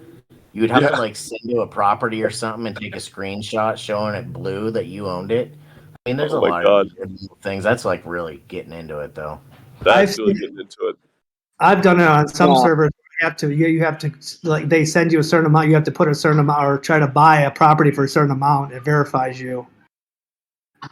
Yeah, all those bots are created. All those bots are created, and people do use those bots in multiple servers. And some of those administrators of those servers are like, oh, sure, if this is a good, I mean, I will tell you, they would probably be open and willing to do those. So no, it's not that big of a deal if somebody wanted to offer those bots to you. Yeah, Sorry, verification. I got muted along the way somewhere. I'm sorry if my mic was open. So I guess my question in this elected, non-elected, appointed position that I'm in here, as the community members that are in here, does anybody feel wrong with the, even just the 5, I guess, without having the alternate step up? Does anybody feel, that them creating the bylaws is going to be unjust? I'm just trying to understand the community standing on what they feel, because at the end of the day, like, I feel that a council was elected, so even if it's going to be quote unquote disbanded or titles taken away, anything like that, it has to go to a vote. That's just my opinion. I don't know. I guess we're there's ways that it could have been done, and I get that, but essentially what I'm trying to figure out is if the 5 members are uncontested, if nobody has an issue with how those 5 members were elected, because at the end of the day, somebody has to create the bylaw, somebody has to create the Constitution, somebody has to create all of this, right? And if it's not from an elective position, which is why we went with this bare bones election structure, was just to get what we thought was a fair vote, to have people create, how the voting would take place in the future, right? So before we get that, it's either somebody takes control and makes the administrative decision, this is how it's going to be, or, again, like, I don't know. I feel like what it sounds, I won't go that far, I guess, with it. I'm just trying to understand the point of view of the community at this point. So, I mean, some would argue that unranked choice without a cap is not a good vote structure. A lot of people, not a lot of people. I mean, it's pretty uncommon. You mean cap of how many people you can vote for? Correct. Yeah. Okay. So when you talk about a council with multiple open seats, and if you have 7 open seats at once, you are often restricted to vote for the number of people that would be in those roles. And again, that is a mentality that a lot of people are going to have in the back of their head. It could be argued that, and again, I understand you're thinking that the top 5 would have still been the top 5, and that's possible. Again, this goes to organization from the start. Snatch is that since nobody knew what to expect, and since there was so much uncertainty with structure from the get-go, it is hard to assume that anyone knew anything.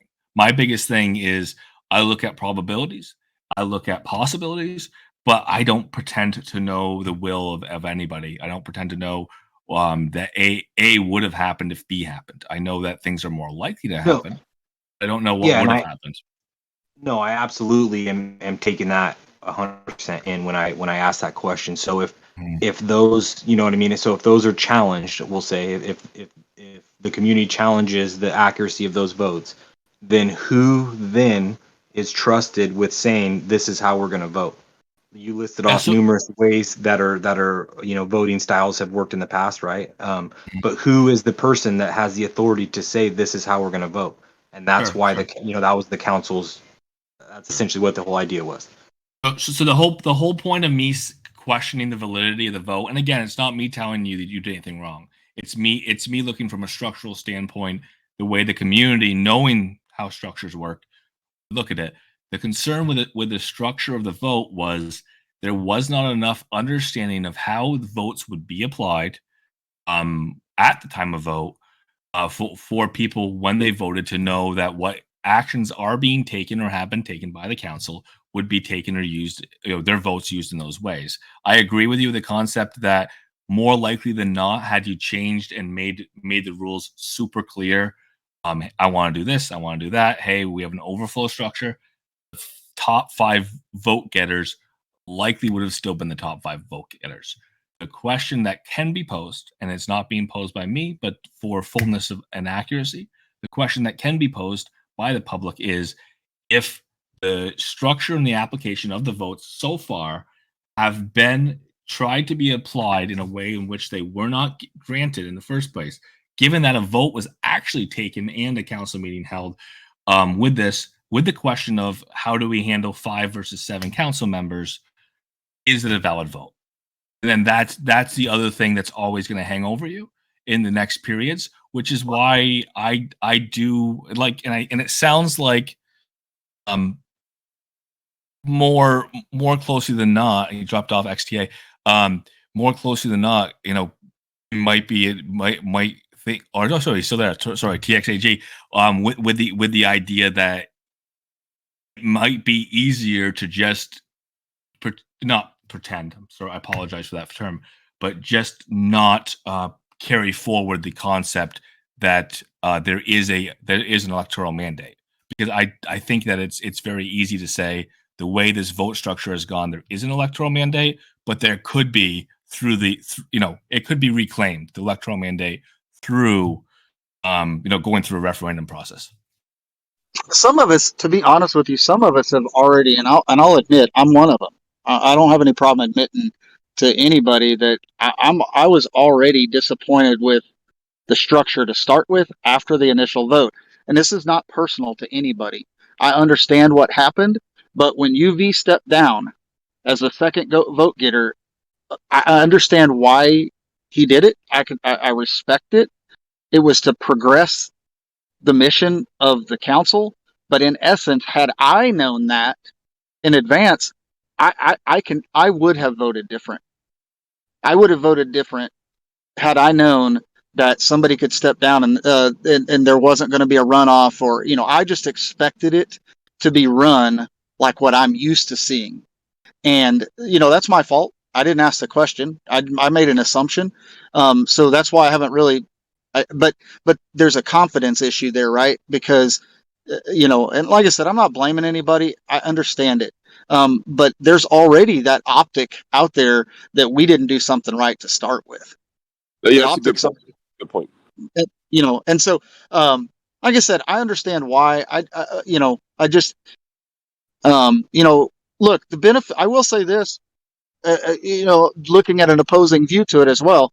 The good thing in everybody's benefit right now is we are an extremely small server. So the only people we're going to upset is the people in our server. 400 people. If this had been 40,000 people in the server, this would be a huge deal right now. Huge. So I think that the benefit right now is whatever the solution is the impact is probably small on people. But it's still an impact, and it's still optics to the people that are here. But I just wanted to make the point that we've already made one mistake in the voting process. The way I see it, it's just that oh well, we got to move forward. And I want to second that. It was disappointing for me too. But then after I spoke with UV, I realized he made the decision that would be best for the community. When he said let's vote again, because now we've got 10 times more people. So hold on. He got a reason to do it, He took the initiative with the place of coming from a good place, So is it 100% democratic? No. So it's a valid point that the optics are important. It's also more like you said, you sort of alluded to. If we'd go back again, so we have to revote again, we did it all wrong, start over again. Then we're really gonna look like fools. So my recommendation is we just keep moving forward with what was talked about today, and then we'd be really mindful of the optics, like Goldsmith mentioned. Think about how we need to communicate this. This is an emerging thing. We weren't following any structure. We just knew this was something that needed to be done. And we got together and we're creating this. And we will make mistakes along the way. The intention is to be democratic. We so far haven't got people from outside of Discord. We haven't figured out how to do certain things, but we're moving forward. Bylaws. We want to encourage your participation with us, and this is a learning opportunity for everybody. And as far as like Robert Rules of Orders, I don't recommend it. Also, I don't recommend parliamentary ways, but I do recommend we have some kind of structure. And I'm thinking that we think about decentralized leadership instead of pyramidal structures. We think of circles, and I think if you look at Solano or they're using sociocracy, I believe. Cardano, I think, yeah, their governing body, and I think that we can. That's what I'd like to see us. I'd like to see us recreate democracy in a way, so we can create our own rules of order as we go. So, I think UV, I'll let you speak, but I think it was a good decision that you made, and you made it. You did it on your own. It was just, you talked to other people. We didn't vote on it. You just did it, and it was for the betterment of the community, and it got us moving forward. So I think that's the spirit that we're working in. So it's not 100% democratic, but we're doing our best. I will pause. If I can, just for a second, because I got to hop off. Yeah, go for it, man. Okay. So, in my opinion, I think that we need to take the 5 we have, work on the bylaws, get them all together, put it out for a vote, article by article, get the public to vote on it. That allows us to vote on it too, just a thumbs up or down. Get through it until we have the bylaws finished. Post up the entire bylaws one thing to make sure everyone agrees that it's finished. This way, the entire thing's done through the public vote. However, everyone will still have a chance to work on it. We're just going to have the council members that were voted in actually working hard on getting it prepared to get out to them. And then what we do with the council from there and filling in positions should be wrote into the bylaws, agreed by everybody, and we'll continue on at that point. So my question would be then, how is it voted on article by article? What happens if an article doesn't pass? Is it then completely whitewashed? Do we rehash it and resubmit it for vote? Do we, there's all these things that essentially we need rules for, and why either A, somebody has to make the conscious decision and say this is the path that we're going to follow, or we have to, essentially what I thought was democratic and hold a very basic bare bone vote and get, a odd number of people to then make the decision on how the bylaws would be addressed.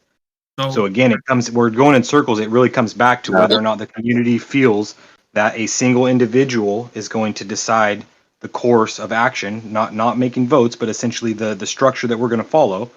And then whatever council is decided by whatever vote that the one individual chose, whatever voting structure that they chose, then that council would then work on the bylaws. But essentially somebody have to make the decision first and foremost before anything, or else we have no foundation, we have no rules, we have nothing to gauge off of what was right, what was wrong. So, Goldsmith has mentioned many different voting styles, but again, somebody solely has to make the decision and say, this is the voting structure that we're going to use. Sure. So the point of the referendum, and I think TXAG was making this point as well. And again, I'm trying to be supportive as opposed to telling you what is the best. But I can tell you what is the best. You can't say a point of democracy actually exists. And again, it's really hard for organizations to draw that line of who makes our founding principles and who doesn't. You can found an organization. You can have Jimmy found an organization, and from Jimmy's rules, that's where that first vote happens. Because of the way the first vote happens, then the next group comes in, and there's certain rules that people know how that group of people are going to function in such a way that new rules can be written. That's fine. You have a founder, that started from there. Everybody knows it started from there. There's more democratic ways of doing it, but that's possible. But what TXAG was sounding like it was echoing on the idea of a referendum is the idea of a referendum is that first set of people who are actually in charge of putting together this information that is voted on by an article on an article basis under standard displacement theory or standard placement theory.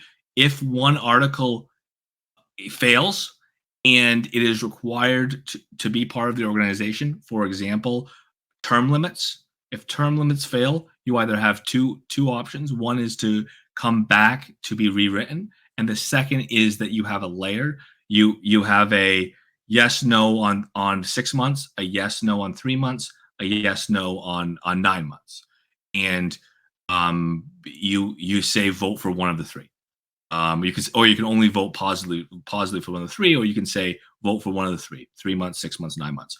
And that's one option, multiple choice. But again, under standard placement or standard displacement, if one fails, you have to offer a referendum for an article that's similar. You can do multiple choice, like I said, in certain articles, while at the same time having other articles that have to be done in a displacement method. If they fail, a new option has to be presented. So that if you are asking for a recommendation, that would be my recommendation, is that the point of democracy be established after the vote, following a articles of incorporation or articles of organization that are built through the referendum process. And that would be your real democratic vote, is the one that is done following the rules of referendum. Who wants to summarize that recommendation? Yeah, so essentially what it comes down to, though, is that at this point in time, so say we were to turn back the pages of time and we were to reassess and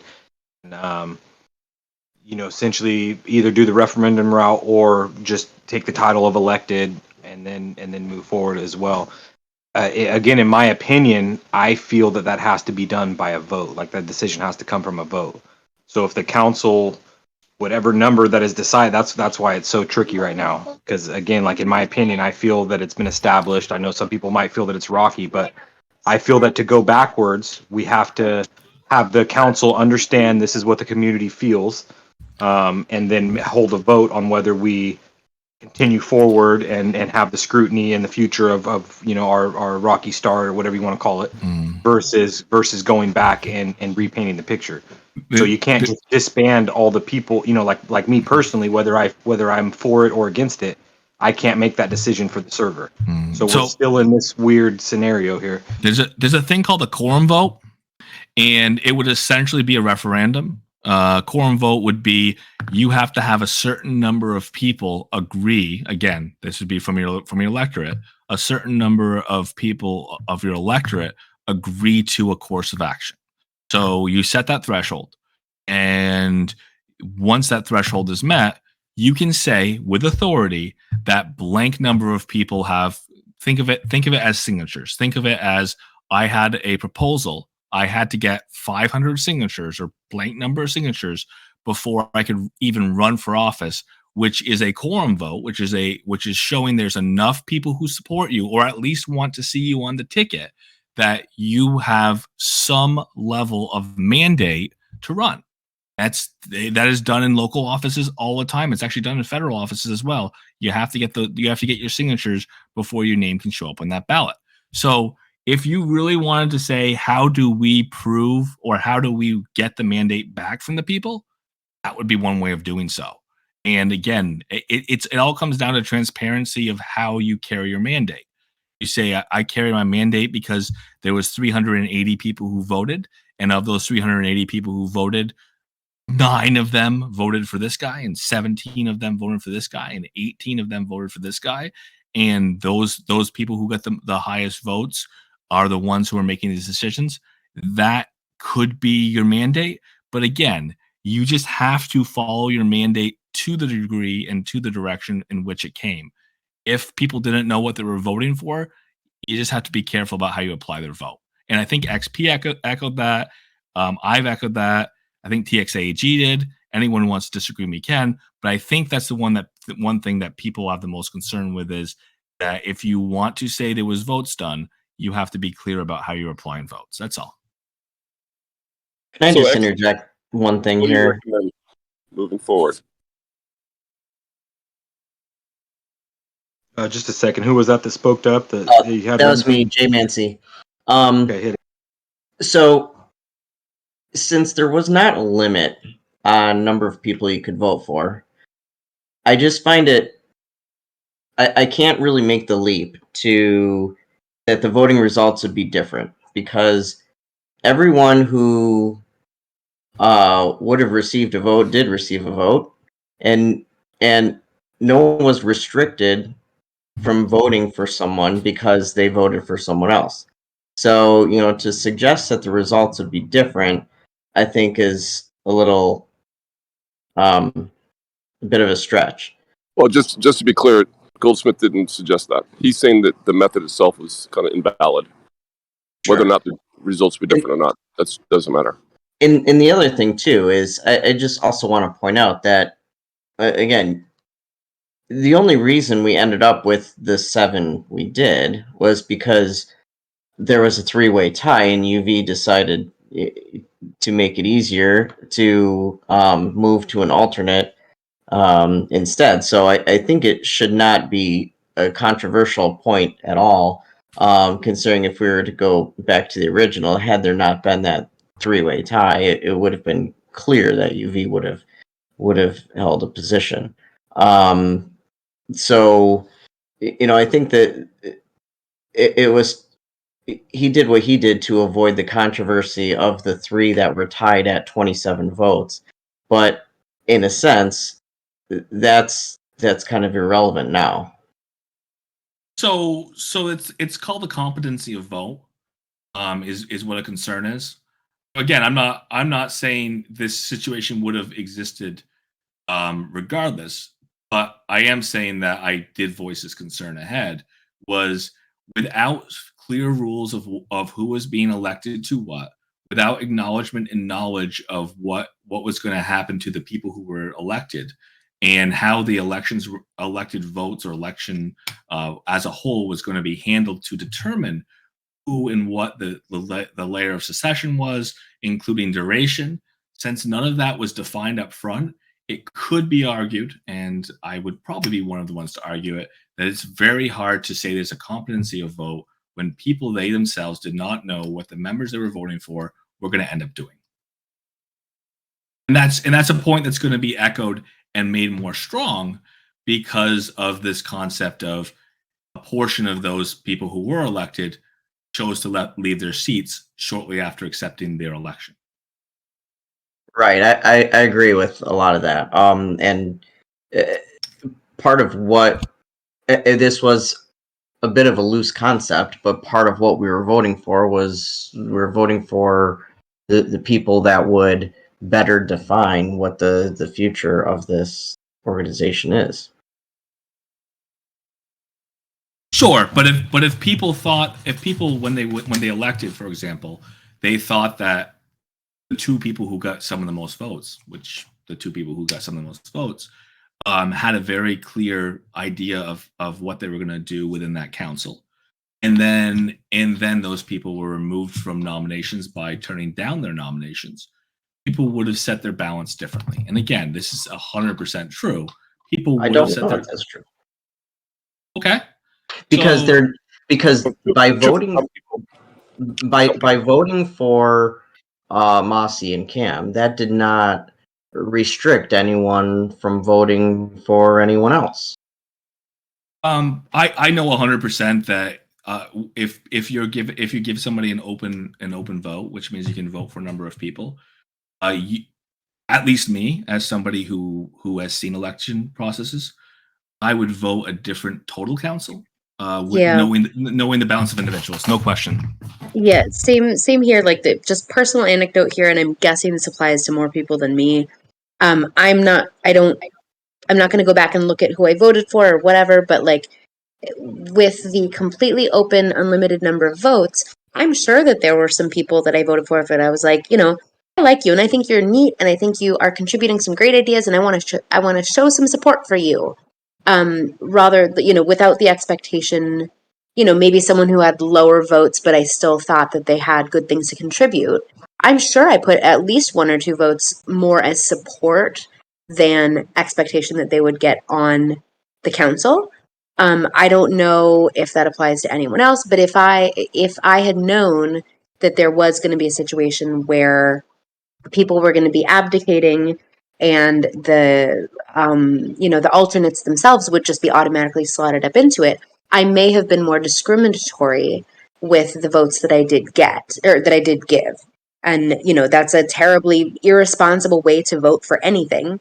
And I saying it out loud now, I'm kind of ashamed of myself as such a firm believer in like the power of voting and clean, good elections. But to be completely honest, yeah, I'm sure I gave at least a couple of support votes. And to say that people wouldn't have voted any differently whatsoever if they knew of this impending situation or if they knew what the structure was going to be, I don't think takes everyone into account. And I may be the only person that did that, but I'm just saying that it's to completely strike that option from the realm of possibility is not accurate.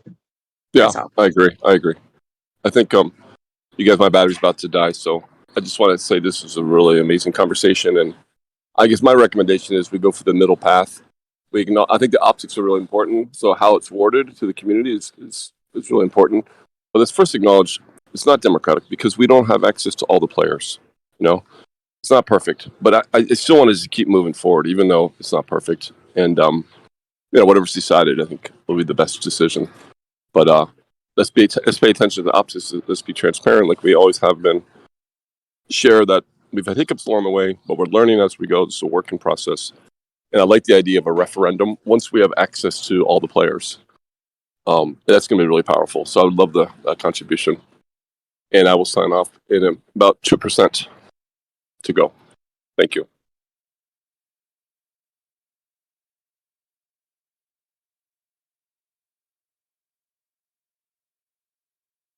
I guess I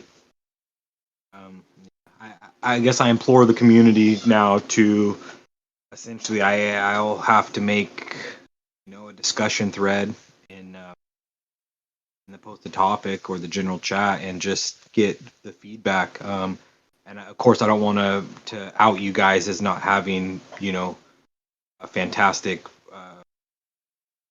solutions to what you guys see here, but also I don't want to I don't know, I'm in a tough spot here from what I personally believe.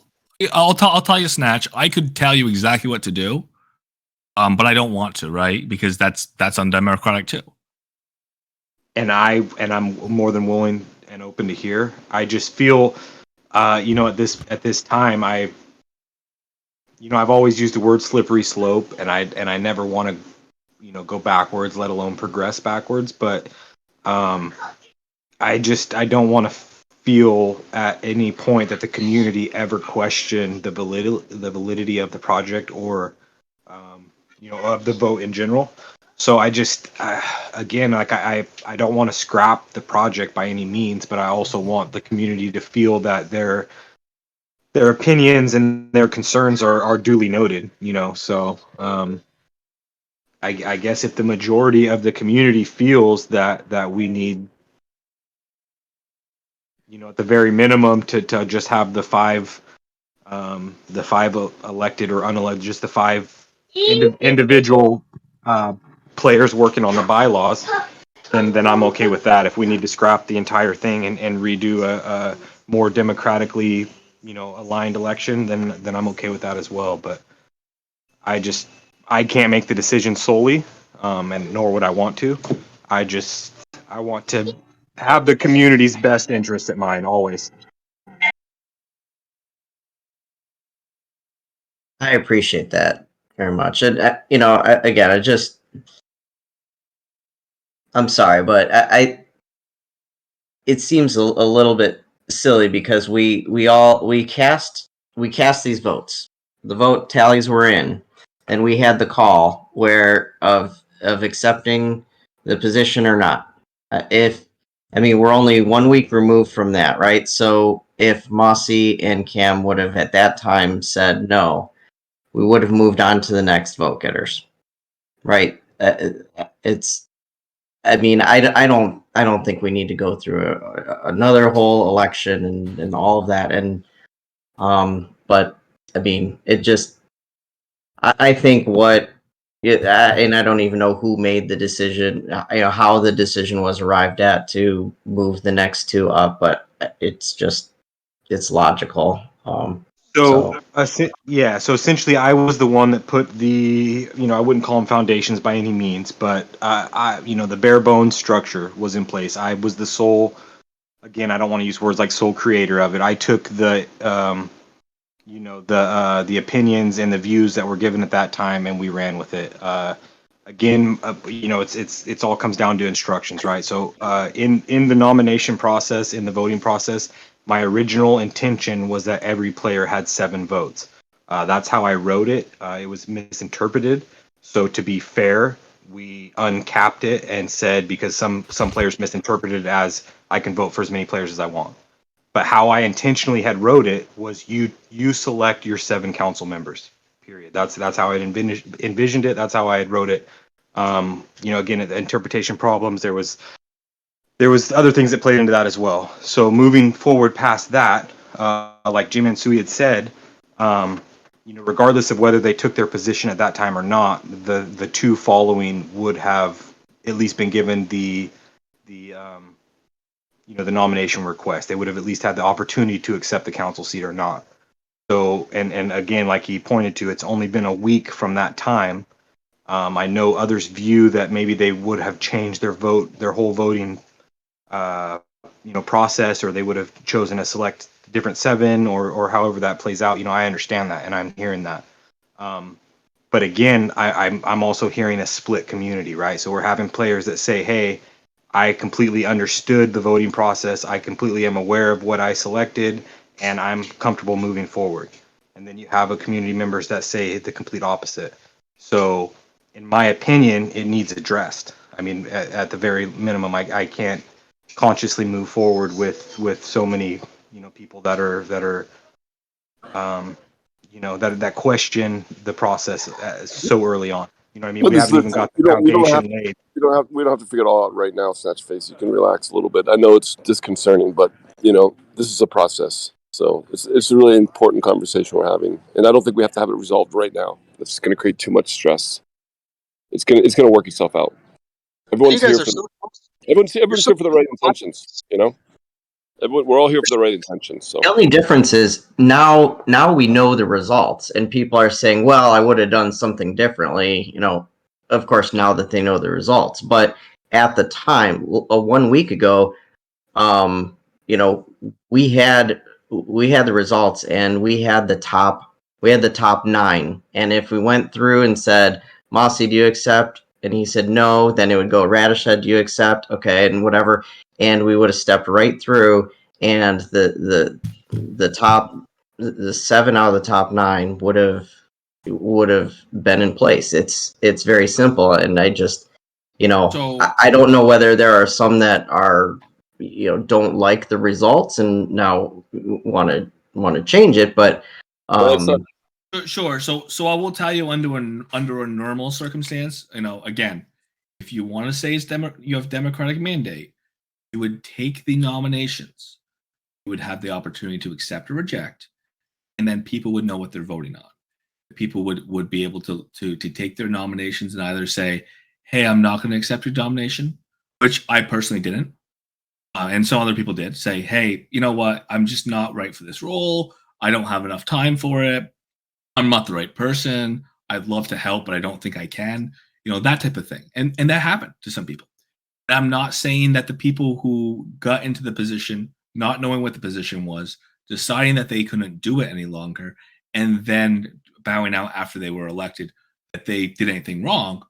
Because I think that part of the reason why that happened was because there was so little clarity as to what was going to happen after the vote, that they got put in that position where they didn't know what they were accepting a nomination for. But let's say that everything was perfect. These people didn't have any misconceptions. They didn't end up in that position. So what would happen would be you have a nomination process. People would either accept it or not accept the nomination. Once they accepted a nomination, if they were elected, they were going to take that position. That's normally the way you set up a vote like that.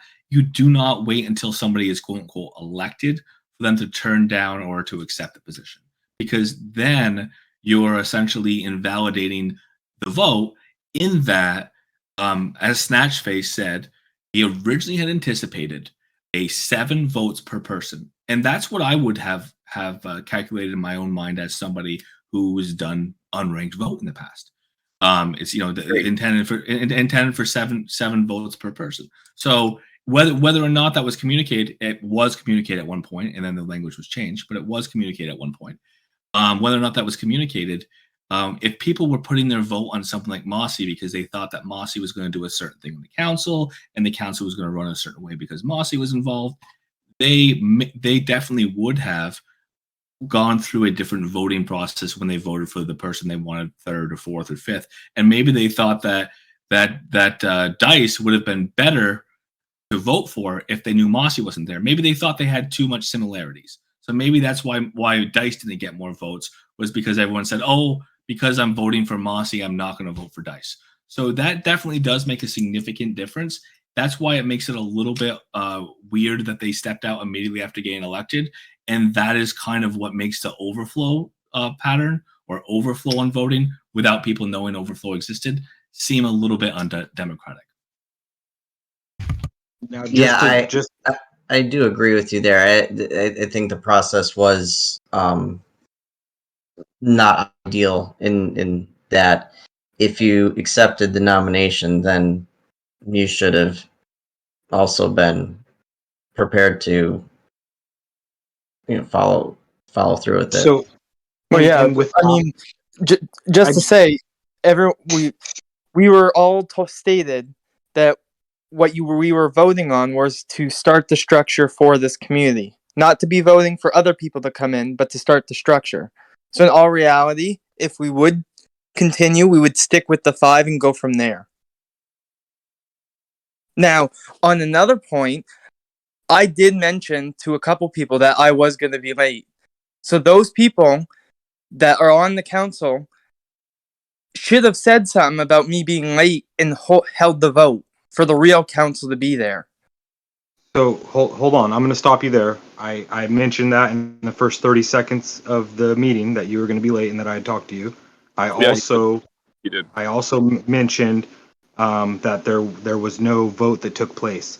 There was only a process of the mechanics that But when the people say there are now 2 new members of the board, you didn't vote. No, you're moving forward, pushing, not saying your agenda, but the agenda for what we're not doing. Like that wouldn't make sense. Right, but what I'm trying to clarify is that there was a process of vacancies there was a mechanics of how to fill a vacant seat prior to today. Yeah, so Snatch, Snatch, that wasn't written into the bylaws ahead of time because there are no bylaws. Therefore, procedurally, whether or not there was a yay and nay call, that was a vote. I misinterpreted it as such. Then, for parliamentary rules, for any type of organization rules, that would have had to be a vote. But the thing with that is that somebody would have had to take the initiative and say this is the voting structure that was in place prior to that. They would have said, "Hey, we're using the parliamentary voting structure." Because that was not there, we're using the voting structure that I personally created. So to say that, you know what I mean, whether it's democratic or not, that's fair. I understand those points. But just like Dice had mentioned, it was never intended to be an end-all be-all democratic process. What was intended to happen was we select 7 very well-rounded and intelligent people to help us create and understand where we went wrong on the first election. That was the sole purpose. Obviously, again, we go back to the fact that these 12 made a decision, and that was overturned by the mass influx of community members that joined the server. So to go back and say that the founders had already had something in place is farce, because it was adjusted to meet the needs of the community. So then there was already a vote that had taken place, and allegedly a council that was selected, and that was whitewashed.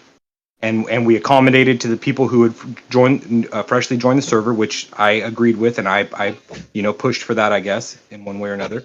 But also, the fact that now that council was created with rules that are in place, and we're stripping it down already, but there's no bylaws that were broken.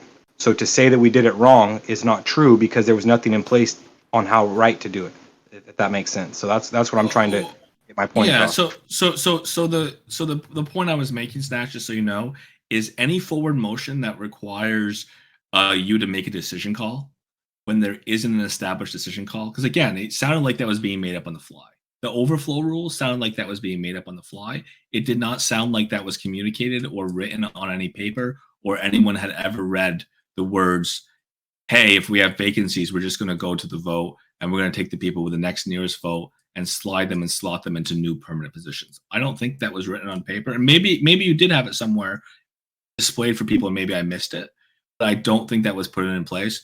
So since that was kind of made up on the fly, it sounds like, that's why XP felt like that was a vote, because procedurally, if that had not been in place prior to the start of the meeting, that would have had to be a thing that the council would have had to make a decision on. I mean, to a point, yes, but again, like, I just want to, and I respect your viewpoint on that, XP. I don't want to, I'm not upset in the least bit, like, at all. Okay, I encourage that. But again, like, my belief was the mechanics of an alternate was to fill the vacancy. So again, like TX had said, I kind of assumed. So I'll give you that. That was my part. It was not written. I believe there was communication in like the general chat just on how it was being done. But no, as far as rule sets and instructions, it was not in the instructions. Yeah, but can I say something? Yeah. I'm gonna use I don't know. Someone gets shot out in the real world, okay? You don't hear it on the news. But when it's a president or something, you hear it on the news. So, that being said, okay, if Mossy and Cam did write it in the general chat, okay, I will admit I did not see what they said for pulling out or anything. So when I joined the meeting today, because I was late, I was clueless about what was going on. So, from my standpoint, as a council member, I should have been notified from another council member or a secretary about what's going on and saying, listen, there's a vote coming up. If you can be there, we would like you there because you are the original council member if you're available. Because like I said, I did say to a few people that I was going to be late. And that is to me, that's a vote. And that's a big, big vote for the community that does make a big difference on whose side, who's going to vote for what. So to me, I'm not mad at you. I'm just mad at how the whole thing just erupted. So go ahead. Yeah, I want to bring up a point. So they did write something in the text chat as far as the resignation, but they also, that was the very first 2 points of the meeting, was they both actively resigned for the record. But as far as, again, there's nothing, and this is just a defensive of play to rebuttal your point there, is that there's nothing that's implemented in the rules that says that a secretary or any position is to relay that information to a council member, right? That's why the bylaws need to be put. But hold on now. And then also, once again, to my defense, is I didn't believe a vote was held. You can ask me right now, and I will still say that in 110% of my beliefs, a vote had not taken place. We essentially used the mechanics that were already in place, the same mechanics that were used when UV had stepped up for in the last meeting when somebody was vacant. So to say that a vote was held or that something was done differently than, say, the previous meeting that happened just a week ago is incorrect, because we use the exact same mechanics for that. Now, granted, the only defining difference would be that a vacancy was filled based on resignation versus not being able to make the meeting. So I will give you that, and again, and that's why I respect your viewpoint. But again, nothing was held to a vote. We didn't say, hey, how many people are voting for this? We simply said, and this, me personally, I'm the one that said this, so I will be responsible for it, that UV moves up as an alternate into the 6th position, and then Metaverse or Buck would move up into the 7th position if he accepted. That was, again, my call, whether it's overstepping or not. but it was never a voting process. You were never excluded. I just want to make that very clear. Like, we didn't say, hey, XP's not here, so we're gonna. And I know you don't feel that way. I just want it to be known here. No, yeah. By virtue of the fact that we don't even have an actual conclusion on how this is being like played out with regards to the alternates and stuff, I think we can firmly say that there was certainly no vote and not even any sort of incidental decision. So yeah, I see what you're saying, but there's nothing now where we're like, okay, cool, this is how we're going forward. Like, I think everything is still very much up in the air and to be decided. By stating that we have no bylaws and then saying that the first set up the bylaws is contradicting every single player's thoughts of how this is going through. Just as devil's advocate. Yeah. Go ahead. Why did none of the existing council members voice their opinion? And I'm just playing devil's advocate here. Why did none of the existing council members raise their voice when UV stepped down and we didn't have a runoff election for the bottom three? Why? My point is that this has all been by the cup, right? It hasn't been ran right since day one. But no, I mean, I'm just playing devil's advocate. No, not one council member that I can tell right now stepped up and said, "Hey, what we're doing is not right by not having a runoff for 2 spots on the bottom 3." We allowed a member to step down, and we just took 3 people. Yeah, we took the people with the most votes, and at the time, it seemed like the right thing. Think about how America was created, right? But hold on, Dice. I'd like to. Yeah, I disagree that there was something that was done wrong. I think we all thought we made the right decision. We went with the highest votes. Yeah. My point of that whole thing is and this isn't a hit on you, XP, but we've got to make a step going forward somehow, some way, and the fact that nobody brought something up back then, but we're bringing it up now about the process, it contradicts itself right in itself. So I think the issue we've got to get past right now is do the original 5. I mean, the bylaws are almost complete. I mean, there's not a lot left to do. Can the original 5? I mean, UV was helping out with them, and he wasn't even a council. He was just an alternate back then. The Snatch was secretary. To be honest with you, I was disappointed. I was disappointed as a community member that almost all of the work that I saw in the chat on the bylaws back and forth all started yesterday, and they were all with 2 people that weren't even council members. One was an alternate and one was a secretary. And that was because of an argument that happened in another conversation. So my point is we got 5 people, and you've got UV that's been helping out. You've got Snatch that's been helping out. How can we advance the bylaws and get the bylaws out to vote to the community if that's the case? That's the thing. It's not up to individual people to be doing stuff. So I think Snatch offered, and again, Snatch says that he doesn't want to make the decision, but I think Snatch offered the solution. The solution is people agreed there was an election. People agreed that 7 people were elected. People did not understand necessarily, and again, I will tell you under a normal point of order, for a normal council, when you have things called alternates, which again, I'm not saying people knew about alternates, but if we decide there was alternates typically aren't overflow. What alternates are is if there's a requirement for a vote quorum, somebody could come in at one point. And again, not every system uses alternates, but if you use alternates because you have a 7 vote quorum, you use your alternate to fill in for the vote quorum. It is not an overflow position where you take an alternate and magically make it an elected official or a seated member. There you go, a seated member of council. You can't make them a constant seated member of council. Sometimes there's rules about making somebody an interim seated member of council because of vacancies, but again, that's what bylaws are for. So I think it can be pretty clearly said there were seven people that were elected. 5 of them, accepted their seats. 2 of them didn't. If those 5 people could say, hey, we don't have a 7-vote quorum, but we do have an odd number, carry on, put together that referendum, and use that referendum to define what the actual organizational rules are moving forward, I think that would be the democratic solution, if that's what makes sense to the council. Because again, I would say the council is elected based on some of the arguments or some of the circumstances by which they were elected and the rules that existed when they were elected. It could be questioned, again, what voter mandate is.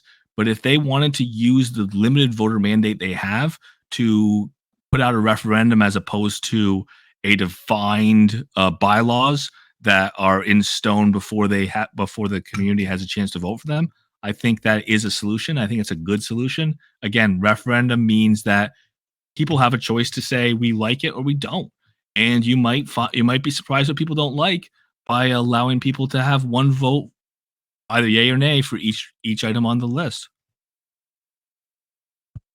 Can I say something real quick? Absolutely, man. Go for it. This is gonna seem like the dummy route, but why don't we just ask the original 7 that we all voted in, and pretty much so everyone was like in a general consensus, these are actually the people in charge. Why don't we just ask them if they could kind of finish out this initial big bang phase of putting the bylaws into practice? So I would be willing to reach out. As previously stated, again, I would never put what I'm about to rebuttal your comment with on the 2 players that made that choice to step down today. But just for future, it really hinders their ability to make a quality decision. Just based on the fact, just like most people will say when you're retired or in your last week or however you go on cruise control. Again, I would never, both of those players I respect and admire, immensely, but it's just it questions their ability to vote in that regard. And I would say that there's probably more than a handful or more than I could count of community members that would feel the same way. I don't agree with that at all. I think that because the people voted for them, they voted for them for a reason, and their reputations are on the line if they don't fulfill the duty. So here's what I would again rebuttal that with is the fact that they couldn't make it a week after being elected before they quote unquote gave up. Again, I respect both of these players, but I'll choose to use that word because I'm very passionate about this project. And I believed that all the OG members or the original, members that had constructed this idea, I assumed that they knew the work that was required. And a couple of those members who stepped down today being a few of those OGs. So I'm definitely disappointed in kind of where we're at today, just based on decisions made by 2 individuals. But again, like I respect their decision for it. They were in a position that they found out after the fact was essentially more on their plate than they can handle, and there's nothing wrong with admitting that, right? And I respect that as well. But on its face, I personally, as a community member, would question their vote, and I consider both of them friends. So that's my say. I'll just say real quick what I think. Pretty much just need to go on with the 5. Like Goldsmith said, it's an odd number. They were all definitely elected. So what's the big problem with just going forward with 5? Well, the problem I see with it is that even with 7 so far, we're not getting proper participation. So I guess if we go forward with 5, those 5 are making 100% full commitment to be engaged in this thing properly. Now, if that's the case, then I wouldn't have a problem with that at all. Yeah, I would just make it clear to the 5 that are left that what they're going to have to do, and they need to step down now or, give it 100%. Hopefully they won't step down, but I'd put that to them. You either need to step down or you need to get with it. I think the problem with that, though, is as we're kind of finding out as we go along here, is that people put themselves forward without having any like evidentiary, like, you know, anything to base what the time commitment was going to be. Like, it's, you know, we're all flying by the seat of our pants here, and this is the first time that any of us have ever done this one specific thing. It's a brand new project, and both of them being sincere about like, hey guys, I'm in over my head here.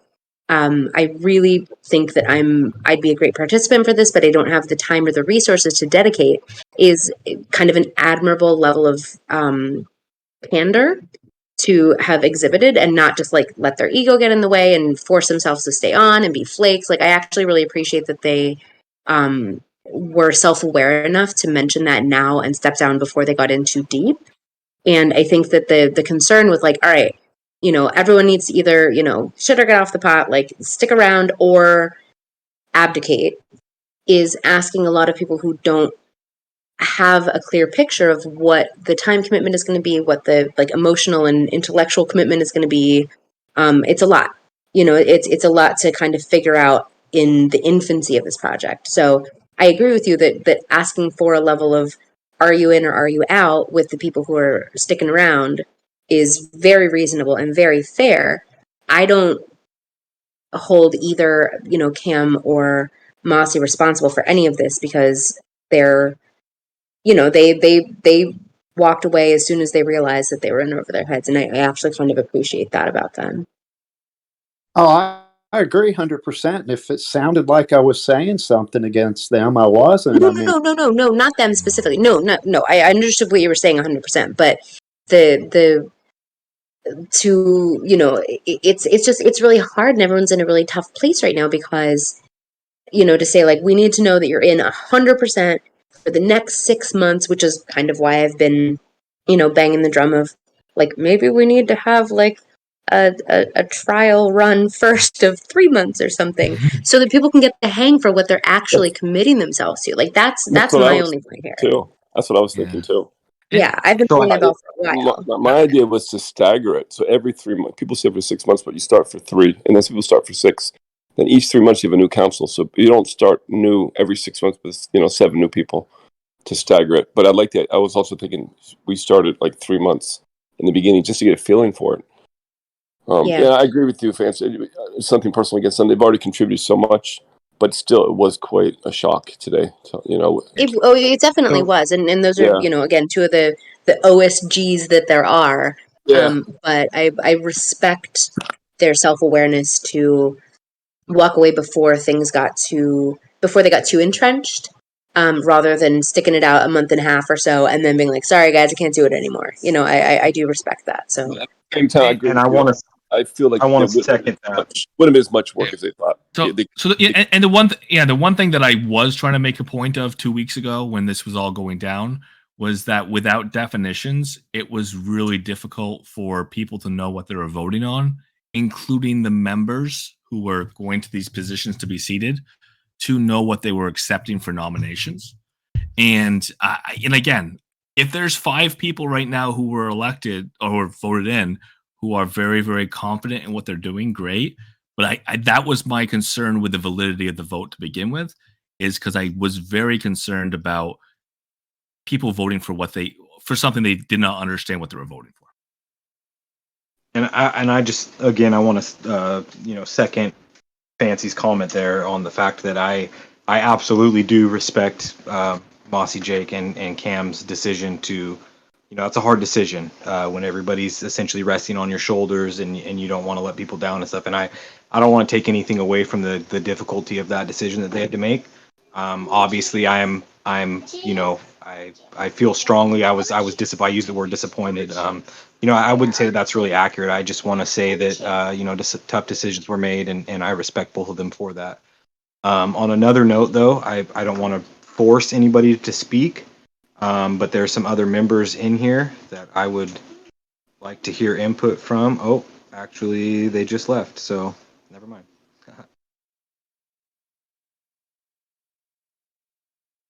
Fancy Drew, did you get your question answered about the down vote, or is that something you don't want to talk about right now? It's fine. I've been handling it privately. It's fine. Thank you. Okay, you're welcome.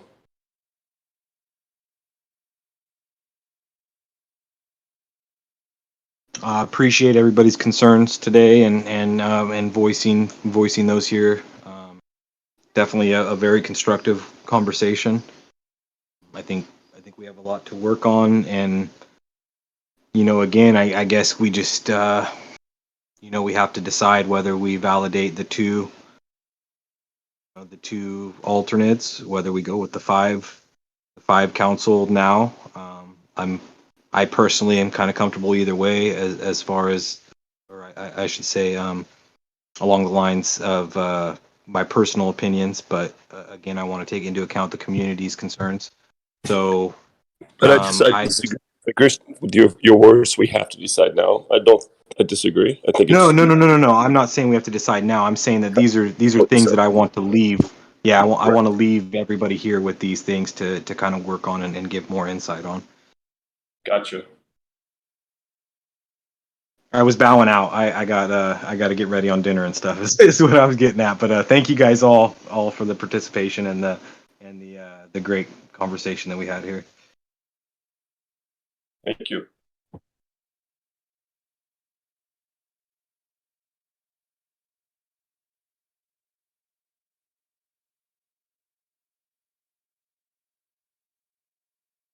Blue Rain, what do you think? Are you still in the car? I think we should vote, like the five of us, and have it be where four of us makes it so that we pull the community. So I think a few of us are asking to do that. So I'd love to personally make some selections for them to actually go ahead and choose, just to have a community decided. It's hard to hear you. Can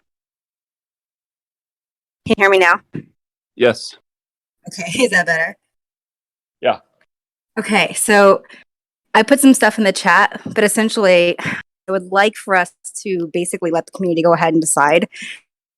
So if we could poll, so I'm wondering if we could like use our 5 people to hold a vote on polling the community, or use our 7 and do a vote on polling the community. But essentially I'd like to have a vote between us so that we can decide if we can poll the community, so that we can, if people, like if we agree to poll them, we can just do it.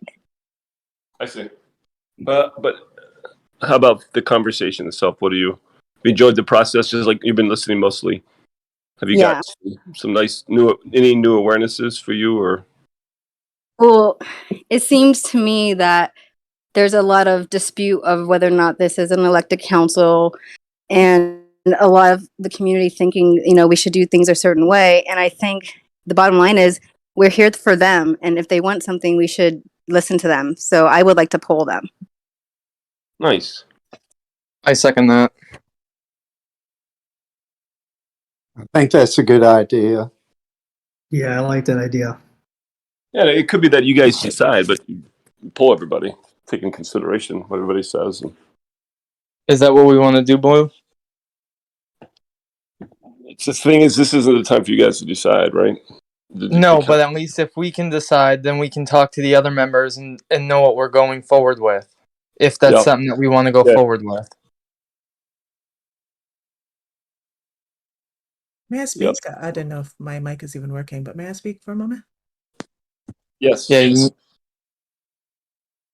Thank you. I'm wondering, you're talking about a poll, but not a re-election. With as much dissension that you have in your community at this time, that this is a valid council, what is the fear of a new vote?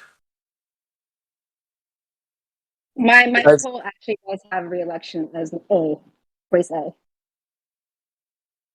So it would be a re-election, which I think would be the best way to move forward, obviously. I mean, I've sat on many councils, treasurer, secretary of international councils, and going forward with a 5, as Goldsmith has said, and a few of you have said, is sound advice, other than when you have the dissension that you have.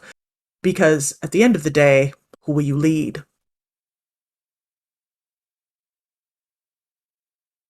And I mean, and part of what I was suggesting is that they take that, and again, anyone can do whatever they. I mean, it needs to be decided. That's why I said there's 6 different ways it can be done.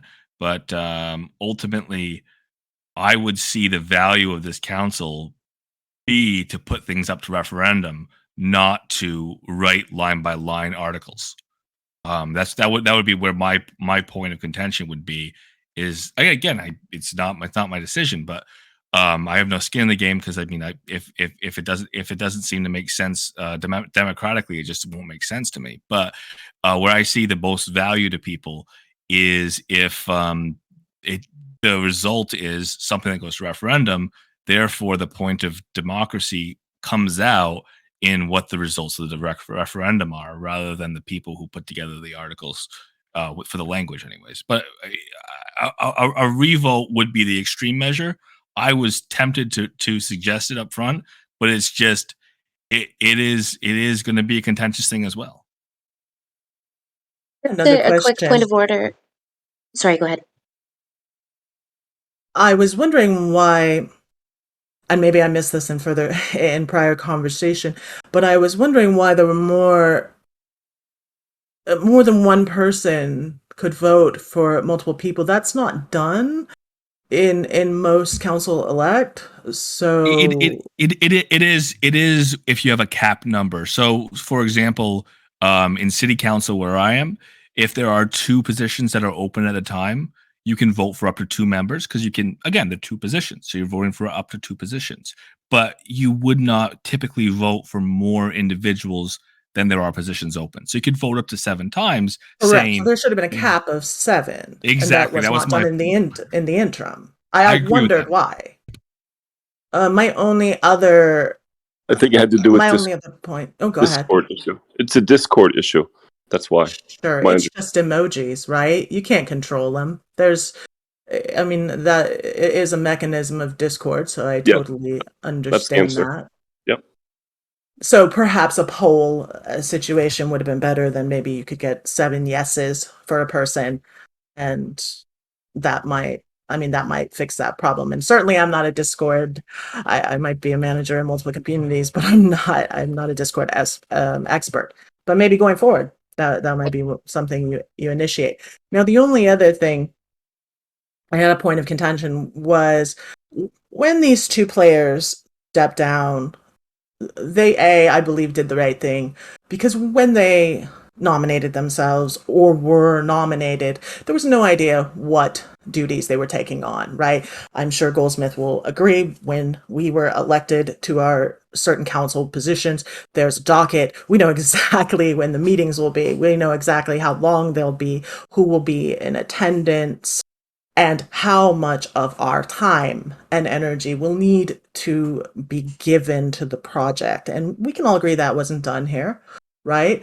So I feel like the 2 disengaged from council as quickly as they could and should have. I think somebody had mentioned that they should be responsible for finishing the job they started. And I disagree with that wholeheartedly, because when one does step down, they're stepping down from the responsibility in its entirety and should be able to. So appreciate you. I had actually going to call on you, Seppuku, but I think you backed out for a quick second or something before I left earlier. But thank you very much for those opinions there. I will wholeheartedly, eventually, the way that the voting system, quote unquote, failed. I thought when I wrote the instruction of it, I thought I was being very clear, but there was some oversight, so I had intentionally, I don't know if you were in the chat for that anyway, I had intentionally was how I envisioned it being was a 7 vote cap. So you were voting for your your council. Each individual player had a vote for their 7 council members. That's how I had written it, but I used the word nomination instead of council seat. or member, or however however it should have been reworded, and there was some translation issues, mainly from non dominant English speaking players. So when that happened, already after it had been initiated, again, my fault. I made the conscious decision to open it, like I had told multiple people that it was just open to vote for as many people as you wanted to, because others had already voted for the 9th or 12th person, right? So it was unfair to then cap them at 7. So again, there was clear, evident or clear scenarios where I was at fault, or where failure points had happened. But again, like I don't know. I guess I just hold true to the fact that the people that were elected, even with the 2 stepping down, they're qualified to, at the very least, like get the bylaws going. So I know for like proper democratic structure, these things need to be followed.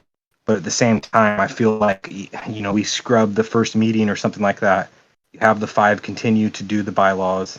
You get something that the community will stand behind. And we can say that the first council meeting was the one after, after the election process is designated by the bylaws, by the 5 that were chosen. We won't say elected. The 5 that were chosen to construct these bylaws. They set up our procedure to vote. Our following vote would then, be the first council by all means, if that's what needs to happen for the community, trust.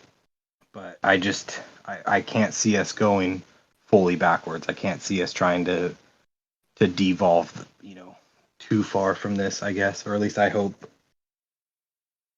But anyway, that's my 2 cents. Thanks I again think that for makes sense.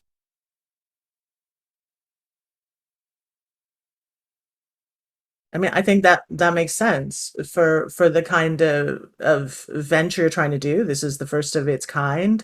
If the 5 are strong leaders that were voted in, and I think it's fair also to suggest that Snatchface didn't arbitrarily allow someone a seat. I think if I'm understanding correctly, in his mind, he was selecting an interim seat member, which would have been normal practice, until this very next meeting could be held. Yeah, again, I will hold true on my my name as a player. I know you guys most don't know me personally, but I'm very trust is just big with me. So and I will say 150% that I had no intentions of disingenuinely promoting somebody or something like that. I honestly, in my mind, there was mechanics that were in place, whether the vacancy was due to resignation or failure to attend the meeting. I just used the mechanics that were already, again, what I thought was agreed upon by the community. So I never wanted to overstep or sidestep a community's decision. I just essentially, that was my interpretation of it, was that it was the mechanics that were already in place, the mechanics that we used at a prior meeting, and that's just how. Until the bylaws are constructed, there's no there's no law that's broke. There's no rule that was that was gone around. So again, I just, with the best intention, I know the worst possible things have always happened with the best intentions, right? But I say that just meaning like the people that founded this idea are solid players, and none of them ever thought that, oh, I have to see this through as a council member for it to succeed. So we always wanted the community's trust behind it. And without that, I feel, we have nothing. So again, like I feel strongly that if the community is against it, like Fancy said, I mean, there's no way I could feasibly see moving forward, and certainly not in the position that I'm in now. Pretty amazing conversation, man. It's such a big learning for all of us, So the good thing is everyone has best intentions at heart. We're all in this for the right reasons, and so we're going to work through this. We're going to get stronger as a result. So. I want to reiterate in agreement with Fancy in the fact that I think the community needs to be polled, and if they feel that essentially, do we move forward with with what's been in place with the alternates moving forward or moving up, I should say, in responsibility, or the 5 continuing with the bylaws. I feel that that's a logical. It's again it's not the true 100% democratic solution, but I feel that if with the minds that we have a part of this project right now, I feel absolutely that by the next election we could fulfill that 100% true democratic outcome. So whether we want to call them elected or chosen or just friends hanging out making shit happen, I will stand with that. And again, if the community feels that that's possible, I just don't feel that we can shred the 5 that have been chosen, elected. I don't feel that we can go backwards and degress past that point. I feel like that's the bare minimum. The 5 move forward, they create the bylaws, and then the next election is held, 100% democratically. That's just my personal. So I want to put a pin in something you just said. Are you talking about trying to do a referendum at this point, or are you talking about just having the 5 people write the bylaws when the election itself? Can I actually just jump in and interject for a second here? I wanted to just point everyone toward Blue Rain's post, which was I'm not gonna take credit for any of this because her post I think pretty much just distilled it down to exactly where it needed to be, which is, hey, here are 3 options. 3 options she presented were A, all 7 council members plus 4 alternates reelected. B, keep 5 and vote to fill 2. Or C, let the 5 council members choose how to proceed with filling the 2 seats. So that, as far as I can see, those seem like the most straightforward, easy to wrangle, and options with the best possible outcome, just in terms of like how to proceed. Not necessarily what comes of that, but those are kind of the 3 things that she was trying to encourage us to opine on.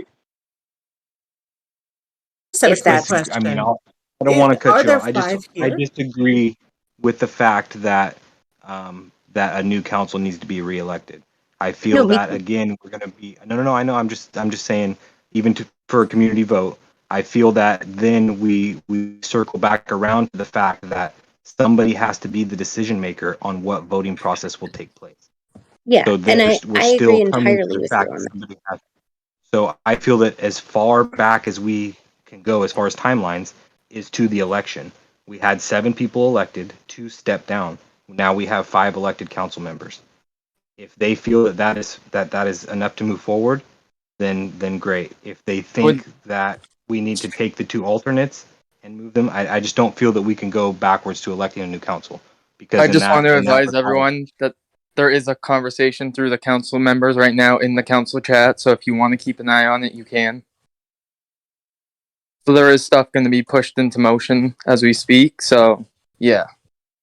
So I mean, and I just want to say to Goldsmith's point as well, he asked the question, I was offering that for referendum. So essentially having the 5 guide the bylaws, but having the community's vote on the bylaws or of that nature, right? The 5 having the vote, however you want to look at it, if we need the community scale or not. Let's have a quick thing, if I may. I wonder if you don't have the bylaws, right? If you don't have them set and in place, then how would you have another election for the other 2? Because you could theoretically be electing 2 more people that can't fulfill their duties. As well, do we have a quorum here of the 5? And is there a motion on the table? Well, this isn't a council meeting right now. This is just an after discussion. So. Oh, apologies. I didn't know that. So when will there be a council meeting and a motion? There's a council meeting today. Yeah, I just ended August 1st. So there was a council meeting today. But this is the post meeting where all members are allowed to communicate with each other. The next meeting is August 1st. So you guys had the meeting, and that's when Mossy and Cam resigned, correct? Yes, at the beginning of the meeting, it was the first essentially part of the agenda. And at that time, you guys did not move forward with a motion to replace. Am I understanding correctly? Yeah. So just for context here, I know just to catch you up. So last week, the council was voted. They were tasked with creating the bylaws to be voted in this week. That's essentially the schedule that was set in place. I know it's pretty quick, but essentially the first council meeting was supposed to be 2 weeks prior. It got pushed because of the influx in server members. So we've just been a week behind the cuff every time, right? So it got essentially the bylaws were supposed to be voted in today. As been said, Blue Rain presented ideas. Me and UV essentially constructed the bylaws with essentially Blue Rain sample that she posted, and then that was the only time that was available for the other council members. So it was just a really one-sided event from the beginning. Then with 2 members stepping down, it was just it didn't seem right to be voted on that time. XP was unavailable in the early time of the meeting. I again as secretary that was installed. The bylaws aren't set, so I can't say that anything was installed in me. But as that position, what I understood it to be, I used the mechanics again that I understood were in place, right, wrong, or indifferent. That's what my understanding was, to move the first 2 alternate positions to fill not fill Mossy's position. Radish had stepped up. Everybody just essentially moved in responsibility 1 slot. So UV stepped up to council seat 6, and Metaverser was unavailable to accept. So that one was still even on the table. And that's where we're at now. And I feel like we're borderline mutiny at this point because of the differing opinions. And I don't know, man. Well, unfortunately, I see that. So I mean, I see that. I hear that. I see that in the community, which is why I'm trying to catch up.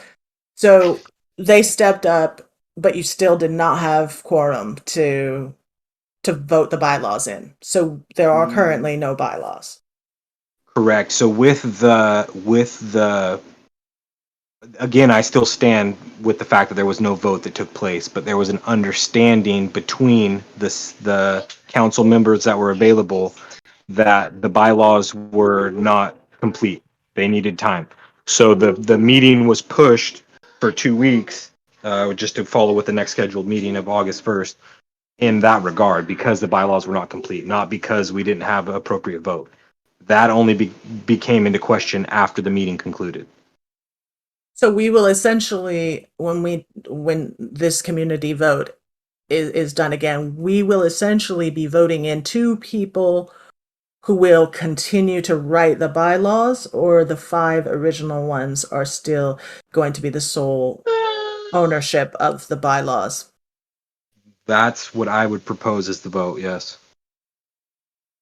Then it would seem like if you had quorum, 5 of you agreed to go forward with the bylaws, that you should be able to go forward with the bylaws. And then secondary to that, once the bylaws are in effect, that's when you run the election, because obviously you need them to understand the position they will be stepping into and the role they'll be stepping into. And it seems as though, because I know a lot of times, and I'm sure Goldsmith's aware of this, a lot of times smaller or international organizations or things of that nature, even PTAs, they have a sort of sponsorship group or club. And so somebody comes in and sets them up and tells them exactly what roles need to be filled and things like that. Same in Kiwanis International and many youth groups.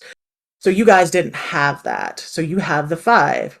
If you have quorum, I mean, Robert's rules suggest that you should have been able to vote in the bylaws. However, that you should not have allowed a vote to the people who were rolled in as interim. And yes, they kind of did that, kind of voted on it, but it became more of a discussion. And it went off to different topics. And so some people say it was agreed on, some people said it wasn't. It was, It was not, because Metaverser didn't even accept the 7th council seat. So to say that there was a quorum or even enough votes required. It just didn't happen, and I certainly didn't record it as the secretary. So again, I don't know. I This just could be fixed with an immediate and emergency council meeting in which the 5 of you produce yourselves as a quorum and vote to continue with the bylaws. Because that's usually what would happen at this point. If you intend that the re-election, or not re-election, because you're saying these are the 5 strongest, they were voted in, so you're looking for 2 seats. Nobody can roll into those seats. They have to be elected. That's just, I mean, that's usually how that works in councils. I don't know. Yeah, In unions, I don't know. There was a suggestion about seppuku. There was a suggestion about reusing the prior vote, and I obviously pushed back on that because we know that the terms of the vote were met and the election was fulfilled. And then obviously we had people leave those positions after that vote was fulfilled. So I definitely saw it as those being revote positions. But I don't know if you feel the same way, seppuku, because I know you came in a little bit later here. But I think part of the question was the idea of mandate. If they want, I mean, if people want the bylaws to sit, are they accepted as is, or are they voted in by referendum, or do people assume that this council has the mandate to write bylaws that can be applied to the future council that would essentially be elected into those roles?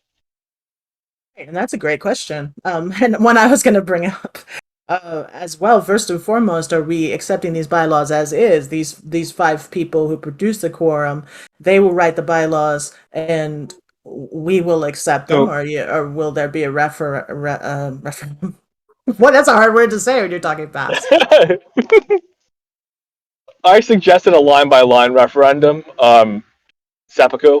I think there's a couple people who seconded that, but as you know, there are other options that exist as far as bringing bylaws in. So I'm just going to say, Just seems like you guys should have an emergency meeting. yeah. So there's no order in place to call an emergency meeting, or how because essentially, so say you only got 3 of the 5 or even 4 of the 5, how could you have a quorum? And then if the 5th's not available, who's the alternate that takes its spot? Well, that goes to the secretary, since you have no president. The secretary is the one that calls the emergency meeting. Yeah. So no, I understand that. And hold on just a second, Goldsmith. I just want to finish the point here. So I don't know how many have actually gone into the council chat and downloaded the Word document that says UMPC bylaws. That is essentially what the 7 were tasked with completing this week, leading up to this vote today. Okay, so that's what's been constructed as far as bylaws to date. And I will be 110% honest in saying that I wrote 90% of that. So whether it's, you know what I mean, I'm not saying that it needs to go into place because I wrote it by any means. I'm just saying that given the time that was already given to the 7 without them they didn't step down till today. So 7 members that were voted worked for a week on these bylaws, and most of them agreed with what was in place. Some of the community agreed with what was in place. I'm not saying that others did not. I'm just saying that. So I feel that the 5 are more than capable of either sculpting what's already been presented, because in my opinion, it's very close to maybe just a few points on responsibility and then what is actually required for a quorum. But everything is in place on how the secretary's position and power, how they call special meetings, how all that's in place. But we can't utilize it unless, again, in my opinion, and how I chose to accept this position that I have, I can't use any of that unless it's voted on by either the 7 that originally had constructed it and what was supposed to have a vote today, or if we deem the 2 no longer have a vote, then the 5 need to either reconstruct it or essentially fine tune it and then have it for a vote, or I don't see any other way at this point. As far as I'm concerned, the validity. Secretary. Oh, sorry. No, continue. I'm sorry. No, I did. You're good. Go for it. I did the same thing all the time. Well, that's what we're saying, though. I think same. I think Goldsmith and I basically are saying the same. You've got to decide and by decide I mean it has to be a vote, right? someone makes a motion, these will be the bylaws. And during that meeting, so you're going to have to make sure that everybody gets a copy of these bylaws, has read these bylaws as a secretary, right? When all of that's done, check, check, check, you say it is time for an emergency meeting to vote these into action, into play. And then someone, which will probably be you as secretary, will make the motion that these will be the bylaws. And if you choose, like, as the 5, that they're good and we feel like we can govern with these bylaws and our community is sound and aware of our capabilities in making these decisions without their vote or involvement or line item agree is not a word. Look at that. That's fantastic. I've just made it. Agreement. Then it's done. You do it. The 5 of you. That's fine. Just the last person in, who is an interim person, can sit to make quorum, which it sounds like you already have, because you had 7 originally, you have 5, you've already got quorum. Then you'd vote it. As soon as all of the people have agreed, they have a copy and are ready to cast a vote, which it sounds like you're all ready. So you just need to set up that meeting so that you, as the secretary, can record it and make it so. So as much as I agree with that statement, again, I just rebuttal with the fact that how do I call a special meeting outside of the only scheduled meetings that have been put on record and put to vote have already been assigned? So how do I call something special without having that in place? And, essentially in the bylaws stating. Well, you have a working bylaw, right? You have a Yeah. working bylaw, and the working bylaw suggests you are the secretary. That gives you that power. So some suggest otherwise, and some of those are council members. That is not true. If you have a working bylaw and you are the only, you are essentially the only secretary, right? You don't have a president, right? No. You don't have that yet because you don't even have a bylaw. So as this secretary, they have instilled this power in you.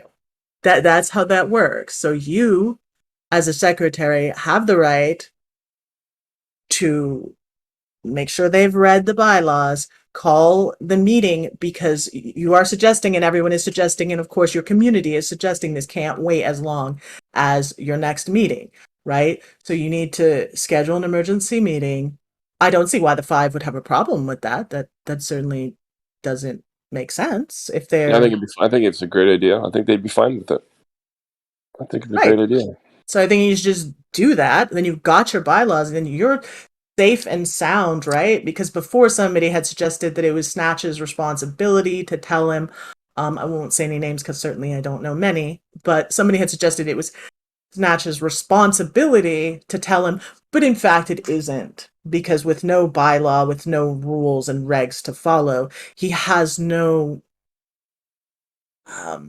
commands to follow. He simply has a role to lead as secretary, which at this point would be documentation. And of course, if he needs to call a quorum for an immediate vote, that's all he would have power to do. But also, that's his only responsibility. It's not his responsibility to inform anyone or send notes or anything of that kind either at this point. I think it's a good idea. It doesn't have to be immediate. Give them a few days, but check in with everybody and find a time to do it. I think it's smart. We'll get us rolling, get this moving forward. Right, and then when you get your bylaws, that's when you have got to have an election for your 2 missing seats. Well, that's what I was thinking. You'd have the emergency meeting to decide that, right? But you said that together. Well, you can if you want to do them both at the same time. If you've got to make a motion first to accept the bylaws, and then you've got to decide on the bylaws, right? And then once you have the bylaws, everyone knows their role. You will then elect your officers within your club. You've got Snatchface as secretary. I don't see anyone else elected. I could be wrong, but you elect your 3 members: president, vice president, vice council, however you want to do it, right? Right. Someone has to be elected to a primary position and a co-primary position, a secretary as well. You may not need a treasurer, right? but you could have a treasurer. Anything can operate without that. I guess what they've done so far is they agreed that the one with the most votes is the president, right? And so that he stepped down today. So now it's Radish. So that's been agreed on already. Okay, well, actually, it's supposed to be with you guys, and this is something Snatchface has to record after the bylaws are in place, right? You get your bylaws, and then you decide your officers by quorum vote. So speaking to Dice Data's viewpoint there, again, as my position and what I understood and what I made clear, or my best intentions to make clear, was that the chair councilman had no other responsibility outside of leading the meeting, and essentially at this stage of the game, if an idea was presented, it would be his voice that presented it. But he had no presidency title or anything like that. What we're talking about is electing the president. I'm saying I don't think you would have to elect the president because I thought it's already been decided that would be Radish Head. Is that correct? Not it hasn't been. Okay. Maybe I'm wrong. No, he filled. So Radish had the secondary. He had the second most votes. Mossy stepped down. He was essentially chair, but all his duties was to construct the meeting. Was to orchestrate the meeting. He's just facilitating the meeting or chairing the meeting. Yes. Right. Yes. So we chose, or at least again, my understanding is that the 7 were equal, and the secretary had to be a unanimous decision of the 7, and essentially was an outside. Obviously to record, but again, just to run an agenda, to have any kind of, You could call that chair of the meeting, or as opposed to and then again, like I implore everybody to go to the council chat channel and look through those guidelines, or I guess bylaws we'll call them, and then as well, I would also suggest any council members, any of the 5, even we'll call it that, we just. I'll say that I don't feel comfortable with calling a special meeting outside of schedule, just because I feel that it hasn't been given to me yet. Well, if you don't feel comfortable calling it, maybe just reach out to the council and see, check in with them. So my solution is make a suggestion. If the 5 can construct something that they feel is complete, I will call a vote to vote on it as a completion, and a yay or nay vote to accept those as the bylaws. But I'm not going to call a vote to vote on an incomplete set of bylaws. And I certainly won't call a special. Yeah, First step before calling the meeting is have everyone read them and make comments. Yes, absolutely. Yeah. And once I feel from those 5. I would like to include, alternates in that decisions as well as something as important as bylaws. But hey, we'll go with just the 5. And when I feel that all 5 of those are in agreement that it's a completed set of bylaws, then I will hold a vote for them to vote on. And then I would even be as comfortable as to say that, after the bylaws have been put in place by these 5, that a new election could be held at that time, with every rule being set out, right? So if players felt that it was undemocratic or whatever their feelings or concerns are, I would even say I'm comfortable holding a completely new vote for the first council, but only after these bylaws are in place and 100% complete. Yeah, as far as being 100% democratic, I've heard this thrown around many people. Let's just be clear, it won't be 100% democratic because we don't have access to players outside of Discord. So let's just be real. But as far as like revoting, if that's what you guys decide, I think it's at this point, it's up to the council. I don't know. But I like Seppuku's recommendation, that you suggest to everybody that they review and make comments on the bylaws. And then after that, you'd like to hold a special meeting. Let's find a time that works for everybody. It's super important, and not wait until August 1st, but have it before then. within a week, maybe something like that. And yeah, and then you have the vote on the bylaws, right? Is that what you're saying, Sipico? I think that's what she's suggesting.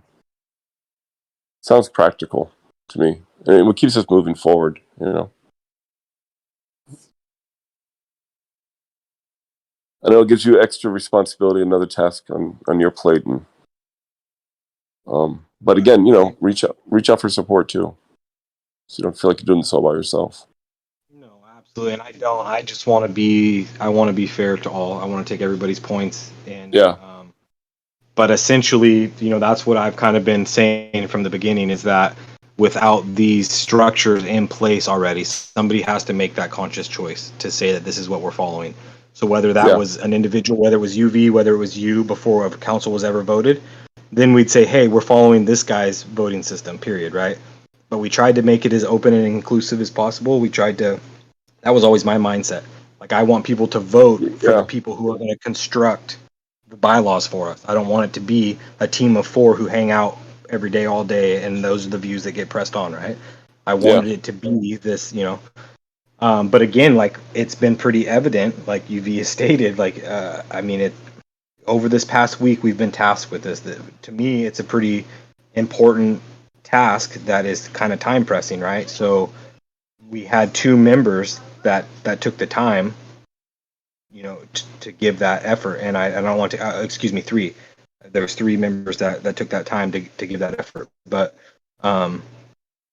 I just want to make it very clear that people who are signing up for this, you know, it's not a glamour thing. Like, it's going to be long hours. I know people are saying, hey, you know, I joined and then I'm later finding out that I had time constraints in my life. Like, they had to be kind of like almost 85% clear before you accepted if it was that drastic of a change, right? So right, well, and that was the point that was brought up. Like, you know, we can definitely be better in the future of absolutely. And I'm not, and again, goals, you know what I mean? And so people know what they're signing up for. I think when we recast it to the bigger population, I think some people thought about it as like a popularity contest, and they campaigned, and you know, and whatever, it's fine, it's going to happen. But I think and we're learning, right? So we're making it really clear. Like, this is not a glamorous job, like you said. This is a lot of responsibility. And so I'm a security guy. So first and foremost, when I address Upland, I always address it with security concerns. I obviously want to see meta ventures improve. I want to see these handy little, you know, tools that we can have as players to sort our properties and things like that, right?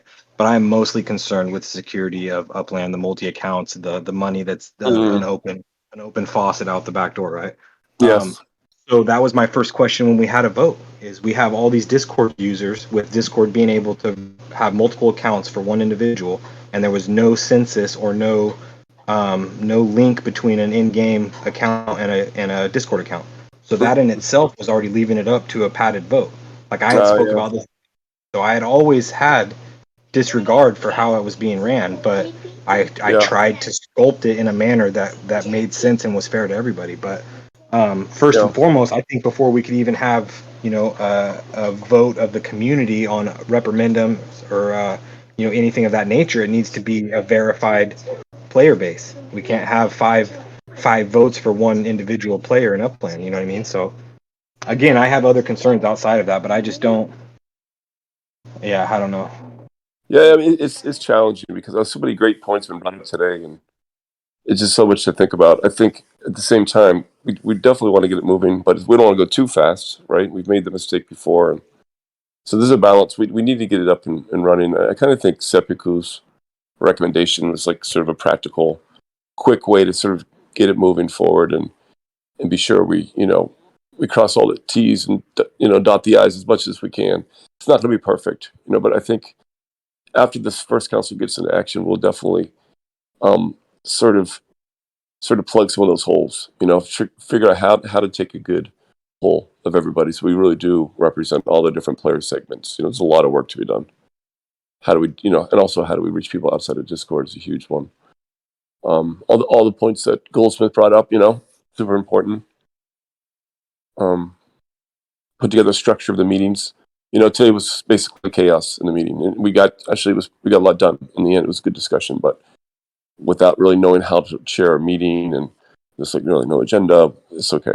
That That's what happened. We learned from this, move on. So that's why those sort of rules of order are super important, structure to the meetings. But yeah, I think I like Sepulku's recommendation there, and if it makes sense for you, move forward. And I haven't reviewed the bylaw, so I'll look over the bylaw. Yeah, go ahead. I just want to make a point here, Blue Rain. I understand what you're trying to accomplish in the council chat, but I will just say, this is how mutiny are bred. Okay, so essentially, there is no vote to be held in an individual channel. There is no. It goes not only against the core mission, but it goes against everything that has already been previously voted. So as I'm reading through this council chat, I see 3 council members that are essentially trying to overturn the decisions of others, and that doesn't sit well with me. So, I use the word slippery slope because I kind of seen the painting on the wall and where this was going, but I don't know, man. This is hard to see. I truly can you believe. tell us what you see? I don't see it. I truly believe that it's in the council chat. They're essentially trying to hold a vote with their 3 votes out of the 5. So Blue Rain, XP Gamer, and Abstract on whether or not to revise the guidelines or move forward or rewrite them themselves. Which, I will say 100% that this vote does not stand. It is not in a proper setting, and the only vote that will ever be held is in a scheduled meeting, which has been agreed upon and voted on by council members prior meetings. So, again, this is why we need bylaws. This is why we need things in place. But I will say, as the title, and you know what I mean, I would rather this. I don't know, man. Not take place. So Blue Rain, can you speak to that? Is that clear? I literally asked several times if it was okay to place the vote. I'm asking for permission from you guys. So if it's not okay to propose a vote, it's supposed to work. But I'm not comfortable proceeding, which it seems like whatever I say is disregarded. Like the community is asking for something, and you guys don't listen. So It's kind of hard to hear you. Can you speak a little slower? I'm roboting. Can you say it again? Can you read what I actually wrote? I'm driving. I can't read it. Where is it? I can't find it. No, I did read what you wrote, but what stopped me was that you had a thumbs up or thumbs down reaction on whether or not the community would be polled. That's a vote that will not stand because it was not in a sanctioned meeting at an agreed upon time. So again, I will say that I respect what you're trying to do, and I understand the point of view that you guys have. But essentially, there is no special meetings in between now and the next scheduled meeting. So there's no vote that takes place for whether it's emergency, whether the community demands it, whether anything of that nature. There's a strict set of, quote unquote, bare bones bylaws that have been set, and that is that meetings are the 1st and 15th. That all meetings are public. It doesn't seem like we have actually any type of order. So with all due respect, we don't have any rules. So we're trying to get what you agreed started. upon. And no. What I said was what I asked for was a vote. Hang on. What I asked for was a vote on whether or not we could do that. And if you guys were not okay with it, just say no. Then it would be no. But the matter of you can't ask us if we want to make a decision because it's not a meeting, that makes no sense right now because we don't have any official rules. So just to disregard what the community is saying, that to me is already against what our council stands for. And for you to reprimand me for wanting to know if we can go ahead and proceed with the 5 of us making a decision. And I didn't say that vote stood with 3 people. I never said that. I was asking for permission for us to go ahead and make a decision because right now we're just lingering. But if you want to wait 2 more weeks and be in the same predicament, that's on you. But the community is seriously asking us to make a movement, and you guys are ignoring that. The Blue Rain can just slow down a little bit. Can you hold on? Hold on. Let me speak, okay? I'm just going to intervene a little bit because we need to calm down. We're on this together. Blue Rain, what is it you're asking for? By the way, you weren't reprimanded, okay? You didn't reprimand you. But what is it that you're asking for? I want us to ask the community what they want to do, and I want us to actually decide if that's okay. So all I was asking is if the 5 of us could agree on that, and if not, that's fine. Okay. So it's not that different from what we were just talking about. Tepiku made a great suggestion. She was suggesting that Snapface as secretary could call a special meeting and kind of do what you guys are talking about and get an agreement on the bylaws. So we're actually having a similar conversation here. So I think what Snatchface is saying is we shouldn't just go out and say, let's vote on a meeting and have it right now. It wouldn't be like a real official meeting, but let's just decide together, you guys as a council, to have this meeting. And so what we're talking about is have each council member read the bylaws and make any suggestions if they need to, and then agree on the bylaws. And that would be like a special meeting. We're saying not wait 2 weeks. Would that be what you would like as well? Is that kind of what you No, want? I would like to listen to the actual community right now, but that's okay. You guys do you. I gotta go. I'm driving. Okay, so I think you want to hear from the community, and this is the community talking. And one of the community members recommended this, that Snatchface as secretary hold a special meeting like you guys are talking about and talk and have agreement on the bylaws. But before that, each council member needs to read them and make suggestions or not, and then decide in that special meeting to adopt them. I think I don't want to speak Here's for the Blue Rain, problem but Yeah, I'm sorry. Just really quickly, Fancy, or if yes, that's not please Fancy, go ahead. sorry. Of course. But what I'm saying is if we make bylaws, that first of all, that's a lot of work. So I don't want to do a lot of work, and people don't want me doing that work to begin with. If they want me reelected, then let them reelect me. But if they don't, let them have a choice in saying so. But to me, making bylaws to say, hey, we're going to do this, and they don't actually want these people writing those bylaws, that's like a step. It just doesn't seem listening to what they're saying. So I'm just saying, ask them. So my question to you would be, and first I want to apologize if you felt that I reprimanded you. That was my intention at all, Blue Rain. I apologize. I'm kind of heightened. You know, everybody's emotional right now, and I jumped into the chat and was trying to catch back up, and I seen the vote taking place, and so I'll step back on that. I do apologize. But to that notion, you're essentially calling in the validity of the vote. So why you're what I'm understanding is you're questioning if the community wants these 5 to write the bylaws, even though there are 5 that were chosen as council members to do exactly this, to construct the bylaws, to construct the foundation. So how could we There's then some ask the dispute community? on the 5 because UV stepped down, so there's that issue with that. So that's why I'm saying there's some dispute about whether or not this 5 is legit. And I just want the community to say, hey, yeah, that's why the option's there. That yeah, the 5 exist. So I understand. Okay. So what I understand is I didn't know that there was question on the 5. UV did not accept his council seat, so it's as simple as that. The other members took their spots. Mossy Jake. Now what would be questioned would be whether or not UV gets an alternate position, but not the fact that he stepped down. If he stepped down, the next most votes would have filled those spots. So in my opinion, there's no validity question of those 5.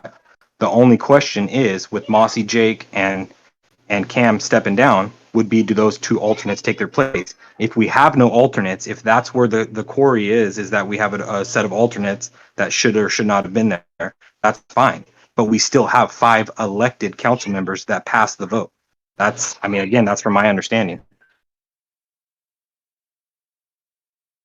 I don't want to speak for Blue, but like I again, reading the choices that she's presenting, I read it very much less as her trying to have the council make, I'm just reiterating what I put in chat because I know not everyone's reading, but she's not asking for permission for the council to make a grand decision necessarily on the bylaws right there with the poll she posted. It's more like, how should we figure out this alternate thing? And to your point, Snatchface, like as far as I understand it, the 5 who are in and who are quote unquote elected, I don't see any argument with their validity. So maybe we even strike that option from the choices being listed. But I think that requiring a special meeting or a special session or whatever to even decide whether this is put to a vote with the community seems a little unnecessary and a little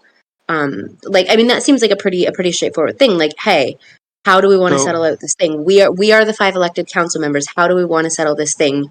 Do we want to put it to the community to fill the last 2 spots, or go ahead? So again, I just want to speak on why I got kind of passionate here. So I'm not saying that Blue Rain is leading the charge by any means, but what I'm saying is that there's about to be a mutiny between the council members. Okay.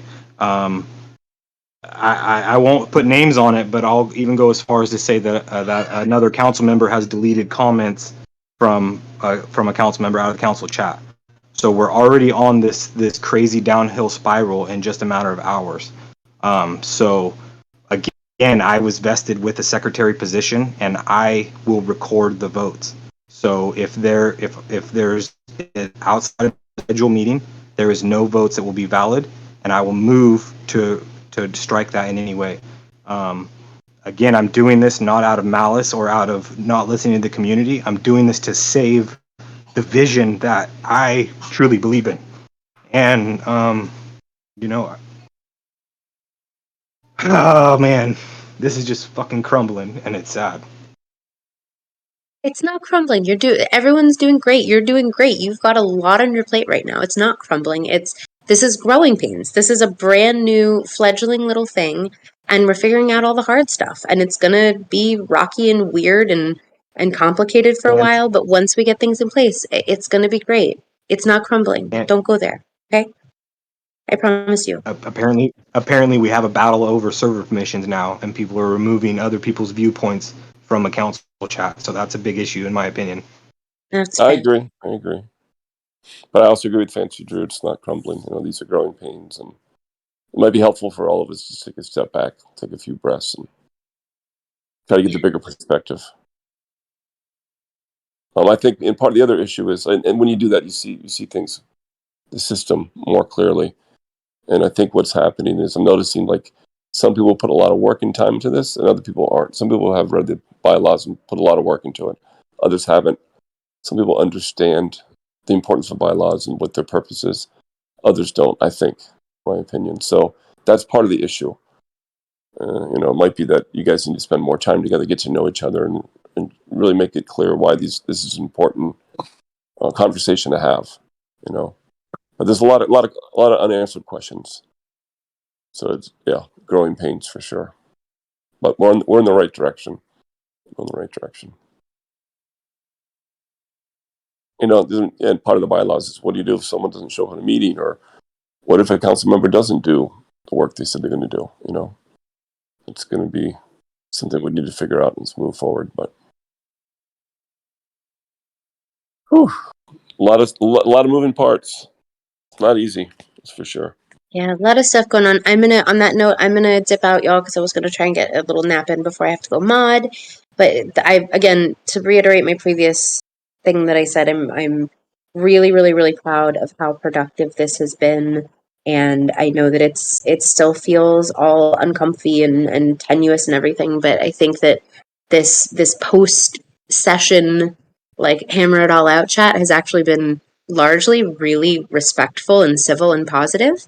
And yeah, there's going to be a lot of work to do in the next couple of weeks, figuring things out. But I think we should strike the word crumbling from the record, because I know that there's a lot of stuff going on behind the scenes that I don't know about. But at least from where I'm sitting, it looks like kind of normal figuring shit out stuff. And I hope that we can make our way through it and continue to be supportive of each other and positive, and we'll get there, and we're going to have something great once we start to make some headway on it. So thank you for all the work that you guys are doing, and all the, struggle. And I know it's not easy, but we're going to get there, and I'm happy to be a part of this. So thank you, everybody, for everything.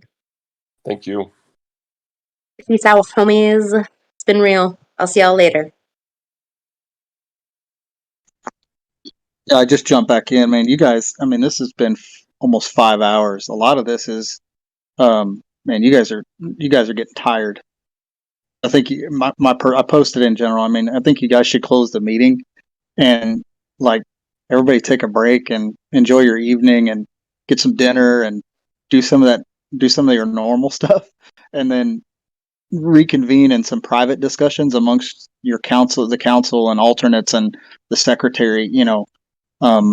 It's just you guys have kind of went past this point of sanity, in a sense. Yeah, good point. So that's my suggestion, to be honest with you guys, because it is getting more heated. I'm jumping in and out, and I can tell you guys are getting tired. That's a long meeting, real long. So that's just my 2 cents, guys and gals.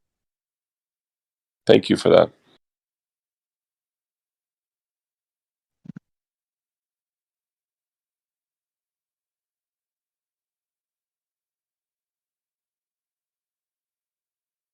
Yep, I think it's time for me to move on to. I'm just ditto from what the last 2 speakers said. I really appreciate all the work everyone's done, and I think Snatch Face, reach out for support with the bylaws. I haven't actually read them myself, to be honest, and I'd like to support you with that. So keep up the good work, get some space between this and reality, and look at it again tomorrow. All right. Peace out, That's everyone. a really good idea. Thank you guys for everything. And I'll talk with y'all later. Thank you. Okay. I will, I guess, conclude the public questions part of the meeting of just July 15th. It's now 5:48 Pacific time, 8:48 Eastern Standard Time. Thank you guys all for coming.